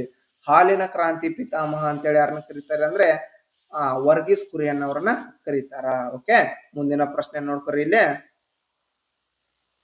ರಾಜ್ಯಸಭೆಯ ಪದನಿಮಿತ್ತ ಅಧ್ಯಕ್ಷರು ಅಂತ ಕೇಳಿದ್ದಾರೆ. ಓಕೆ, ರಾಜ್ಯಸಭೆಯ ಅಧ್ಯಕ್ಷರು ಯಾರಾಗಿರ್ತಾರ ಅಂತ ಕೇಳಿದ್ದಾರೆ ಇಲ್ಲಿ. ಓಕೆ, ಪ್ರಶ್ನೆಯನ್ನ ಆಪ್ಷನ್ಸ್ ನೋಡ್ರಿ. ರಾಜ್ಯಸಭೆಯ ಉಪಾಧ್ಯಕ್ಷರು, ಭಾರತದ ರಾಷ್ಟ್ರಪತಿ, ಲೋಕಸಭೆಯ ಸಭಾಪತಿ, ಭಾರತದ ಉಪರಾಷ್ಟ್ರಪತಿ. ಇದಕ್ಕೆ ಸರಿಯಾದ ಉತ್ತರ ಯಾವ್ದಂದ್ರೆ ಭಾರತದ ಉಪರಾಷ್ಟ್ರಪತಿಯವರು ಈ ರಾಜ್ಯಸಭೆಯ ಪದನಿಮಿತ್ತ ಅಧ್ಯಕ್ಷರಾಗಿರುತ್ತಾರೆ. ಓಕೆ ಓಕೆ, ಈ ಉಪರಾಷ್ಟ್ರಪತಿಯವರಿಗೆ ಸಂಬಂಧಪಟ್ಟಂತೆ ಒಂದಿಷ್ಟು ಅಂಶಗಳನ್ನು ನೋಡ್ಕೊಂಡು ಬರ್ರಿ.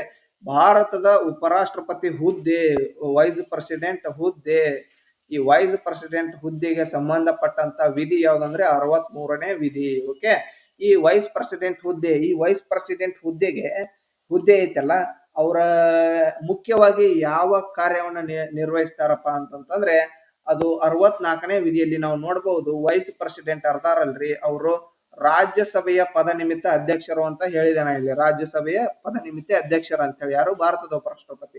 ಇದು ಎಷ್ಟನೇ ವಿಧಿಯಲ್ಲಿ ಐತಪ್ಪ ಅಂತಂದ್ರೆ 64ನೇ ವಿಧಿಯಲ್ಲಿ ಕಂಡು ಬರ್ತದ. ಓಕೆ, ದೆನ್ ನೆಕ್ಸ್ಟ್ 65ನೇ ವಿಧಿ ಏನ್ ಹೇಳ್ತದಪ್ಪ ಅಂತಂತಂದ್ರೆ, ಈಗ ಫಾರ್ ಎಕ್ಸಾಂಪಲ್ ಏನಪ್ಪಾ ಅಂತಂದ್ರೆ, ಈಗ ಏನಾದ್ರೂ ಸಂದರ್ಭ ಬಂದು ಈಗ ಪ್ರೆಸಿಡೆಂಟ್ ಅಂದ್ರೆ ರಾಷ್ಟ್ರಪತಿ ಏನದಾರಲ್ಲ, ಆ ಪ್ರೆಸಿಡೆಂಟ್, ಇದು VP ಅಂದ್ರೆ ಫಸ್ಟ್ ವೈಸ್ ಪ್ರೆಸಿಡೆಂಟ್ ಅಂತ ತಿಳ್ಕೊರಿ.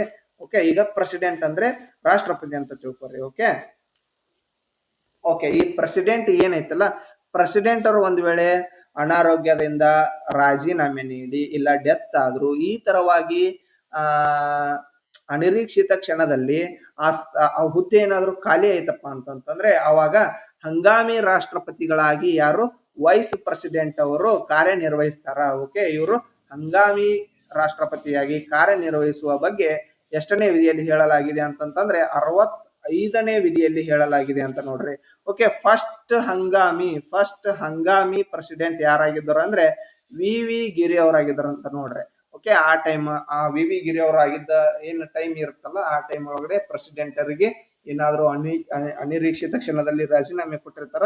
ಆದ್ರಿಂದ ಇವರು ವಿ ಗಿರಿ ಅವರು ಹಂಗಾಮಿ ರಾಷ್ಟ್ರಪತಿಯಾಗಿ ಕಾರ್ಯನಿರ್ವಹಿಸಿರ್ತಾರೆ. ಓಕೆ, ದೆನ್ ನೆಕ್ಸ್ಟ್ ಅದೇ ರೀತಿಯಾಗಿ ಇನ್ನೂ ಹಲವಾರು ವಿಧಿಗಳದಾವು, ಅವುಗಳನ್ನ ಒಂದ್ ಸ್ವಲ್ಪ ನೋಡ್ಕೊರಿ. ಇದೆ 66ನೇ ವಿಧಿ ಬರ್ತದಲ್ಲ, 66ನೇ ವಿಧಿ ಎದಕ್ ಸಂಬಂಧಪಟ್ಟದ ಅಂತಂತಂದ್ರೆ ಈ ವೈಸ್ ಪ್ರೆಸಿಡೆಂಟ್ ಅವರು ಹೇಗೆ ಆಯ್ಕೆ ಆಗ್ತಾರ, ಹೇಗೆ ಆಯ್ಕೆ ಮಾಡ್ಬೇಕು. ಓಕೆ, ಆ ವೈಸ್ ಪ್ರೆಸಿಡೆಂಟ್ ಅವರಿಗೆ ಸಂಬಂಧಪಟ್ಟಂತ ಚುನಾವಣೆಯ ಬಗ್ಗೆ ಮಾಹಿತಿಯನ್ನು ಒಳಗೊಂಡಿರುವಂತ ವಿಧಿ ಯಾವ್ದಂದ್ರೆ 66ನೇ ವಿಧಿ.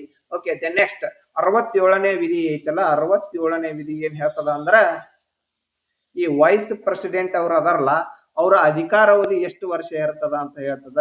ಓಕೆ, ಅಧಿಕಾರಾವಧಿ ಎಷ್ಟು ವರ್ಷ ಇರ್ತದ ಅಂದ್ರೆ 5 ವರ್ಷ ಇರ್ತದ. ಓಕೆ, ಅದರ ಬಗ್ಗೆ ಇನ್ನೂ ಹಲವಾರು ಮಾಹಿತಿಗಳು ಈ ವಿಧಿಯಲ್ಲಿ ಕಾಣ್ ಬರ್ತಾವ. ಓಕೆ, ದೆನ್ ನೆಕ್ಸ್ಟ್ ಮುಂದಿನ ಪ್ರಶ್ನೆ ನೋಡ್ಕೊರಿ. ಇಲ್ಲಿ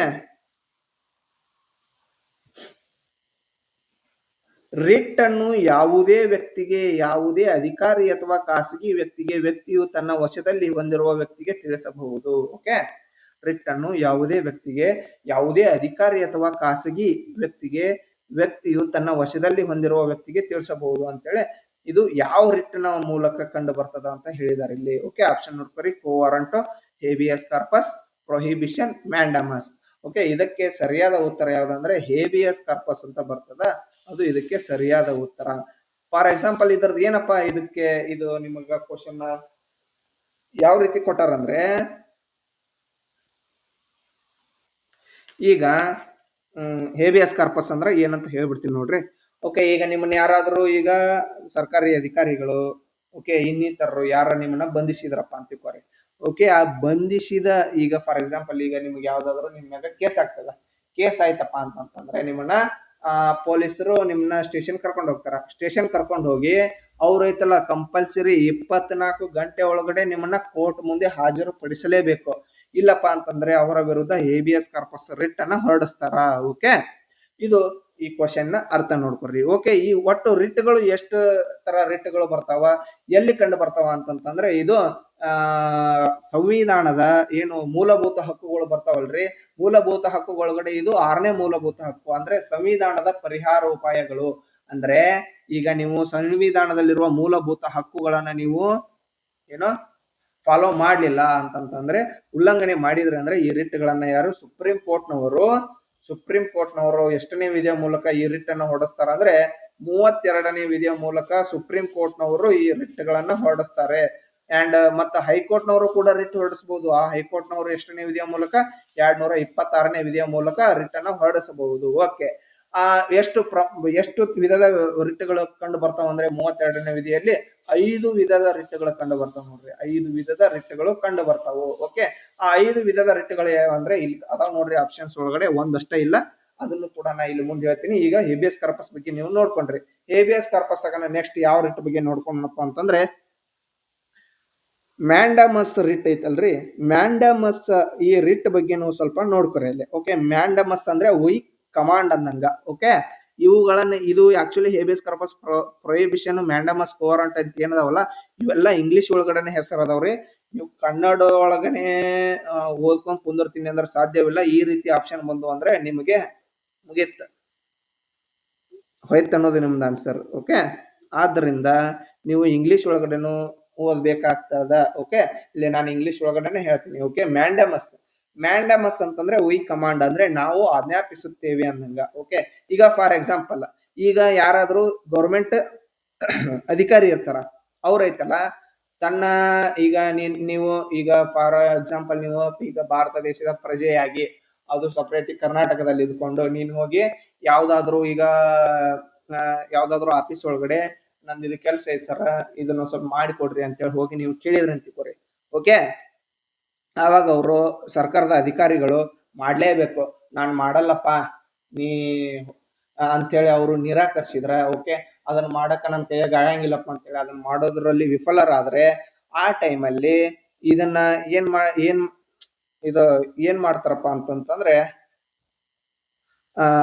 ಈ ರಿಟ್ ಅನ್ನ ನೀವು ಹೊರಡಿಸಬಹುದು. ಓಕೆ, ಈ ರಿಟ್ ಅನ್ನ ಹೊರಡಿಸಿದ್ರ ಅಂದ್ರೆ ಆ ಟೈಮಲ್ಲಿ ಸುಪ್ರೀಂ ಕೋರ್ಟ್ ಮತ್ತು ಹೈಕೋರ್ಟ್ ಅದಾವಲ್ಲ, ಅವು ಆ ಸರ್ಕಾರಿ ಅಧಿಕಾರಿಗೆ ನೀನು ಕಂಪಲ್ಸರಿಯಾಗಿ ಕೆಲಸ ನಿರ್ವಹಿಸಲೇಬೇಕು ಅಂತ ಹೇಳಿ ಮ್ಯಾಂಡಮಸ್ ರಿಟ್ ಹೊರಡಿಸಿ ಹೇಳ್ತಾರ.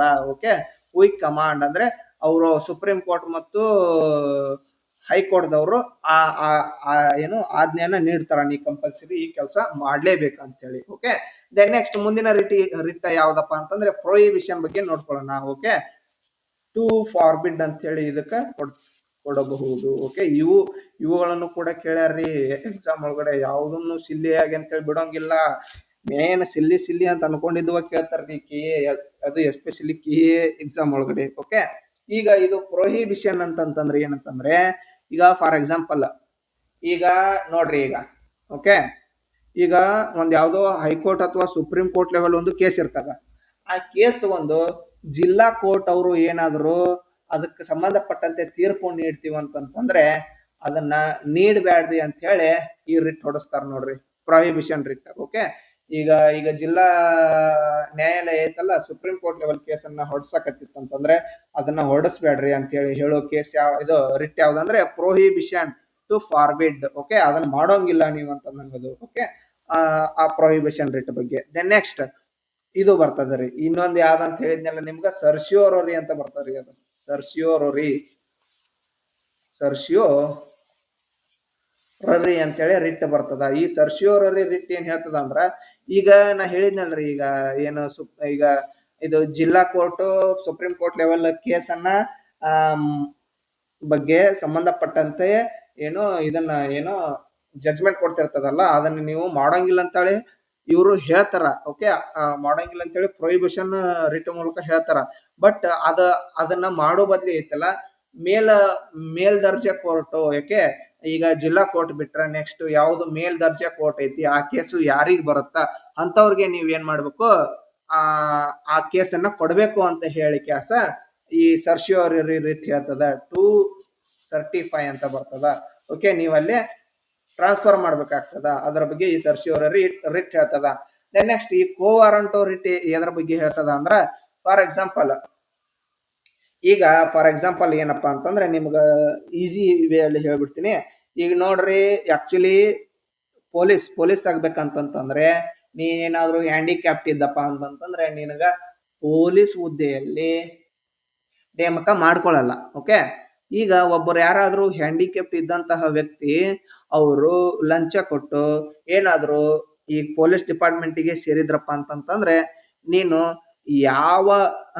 ಯಾವ ತರಹದ ಕಾನೂನಿನಿಂದ ನೀನು ಈ ಹುದ್ದೆಯನ್ನ ಪಡ್ಕೊಂಡಿ ಓಕೆ ಅಂತ ಕೇಳ್ತಾರ. ಓಕೆ, ನೀನು ಇಲ್ಲಿ ಲಂಚ ಕೊಟ್ಟು ಪಡ್ಕೊಂಡಿ ಅಂತಂದ್ರೆ ಅದು ಕಾನೂನು ಬಾಹಿರವಾಗಿ ನೀ ಹುದ್ದೆಯನ್ನ ಪಡ್ಕೊಂಡಿರ್ತಿ. ಓಕೆ, ನೀ ಅಂತಹ ಹುದ್ದೆಗಳನ್ನ ಇರ್ತಾವಲ್ರಿ, ಹಿಂಗ ಕಾನೂನು ಬಾಹಿರವಾಗಿ ಯಾವ ಹುದ್ದೆಗಳನ್ನ ಅತಿಕ್ರಮಿಸಿಕೊಂಡಿರ್ತಾರ ನೋಡ್ರಿ, ಅಂತ ಹುದ್ದೆಗಳಿಗೆ ನೀನು ಅನರ್ಹ ವ್ಯಕ್ತಿ ಅಂತ ಹೇಳಿ ಅಂತ ಹೇಳಲಿಕ್ಕೆ ಈ ಕೋವಾರಂಟೋ ರಿಟ್ ಅನ್ನ ಹೊರಡಿಸಬಹುದು ನಾವು. ಓಕೆ, ಆ ರಿಟ್ ಹೊಡಿಸಿದ ತಕ್ಷಣ ಅಂತ ಅನರ್ಹ ವ್ಯಕ್ತಿಗಳನ್ನ ಏನ್ ಮಾಡ್ತಾರ, ತೆಗೆದು ಹಾಕ್ತಾರ ಆ ಹುದ್ದೆಯಿಂದ. ಓಕೆ, ಅದಕ್ಕೆ ಸಂಬಂಧಪಟ್ಟಂತೆ ಇದು ಕೋವಾರಂಟೋ. ಇದಕ್ಕೆ ಕೋಡ್ ಏನಪ್ಪಾ ಅಂತಂದ್ರೆ ಬೈ ವಾಟ್ ಅಥಾರಿಟಿ ಅಂತ ನೋಡ್ರಿ.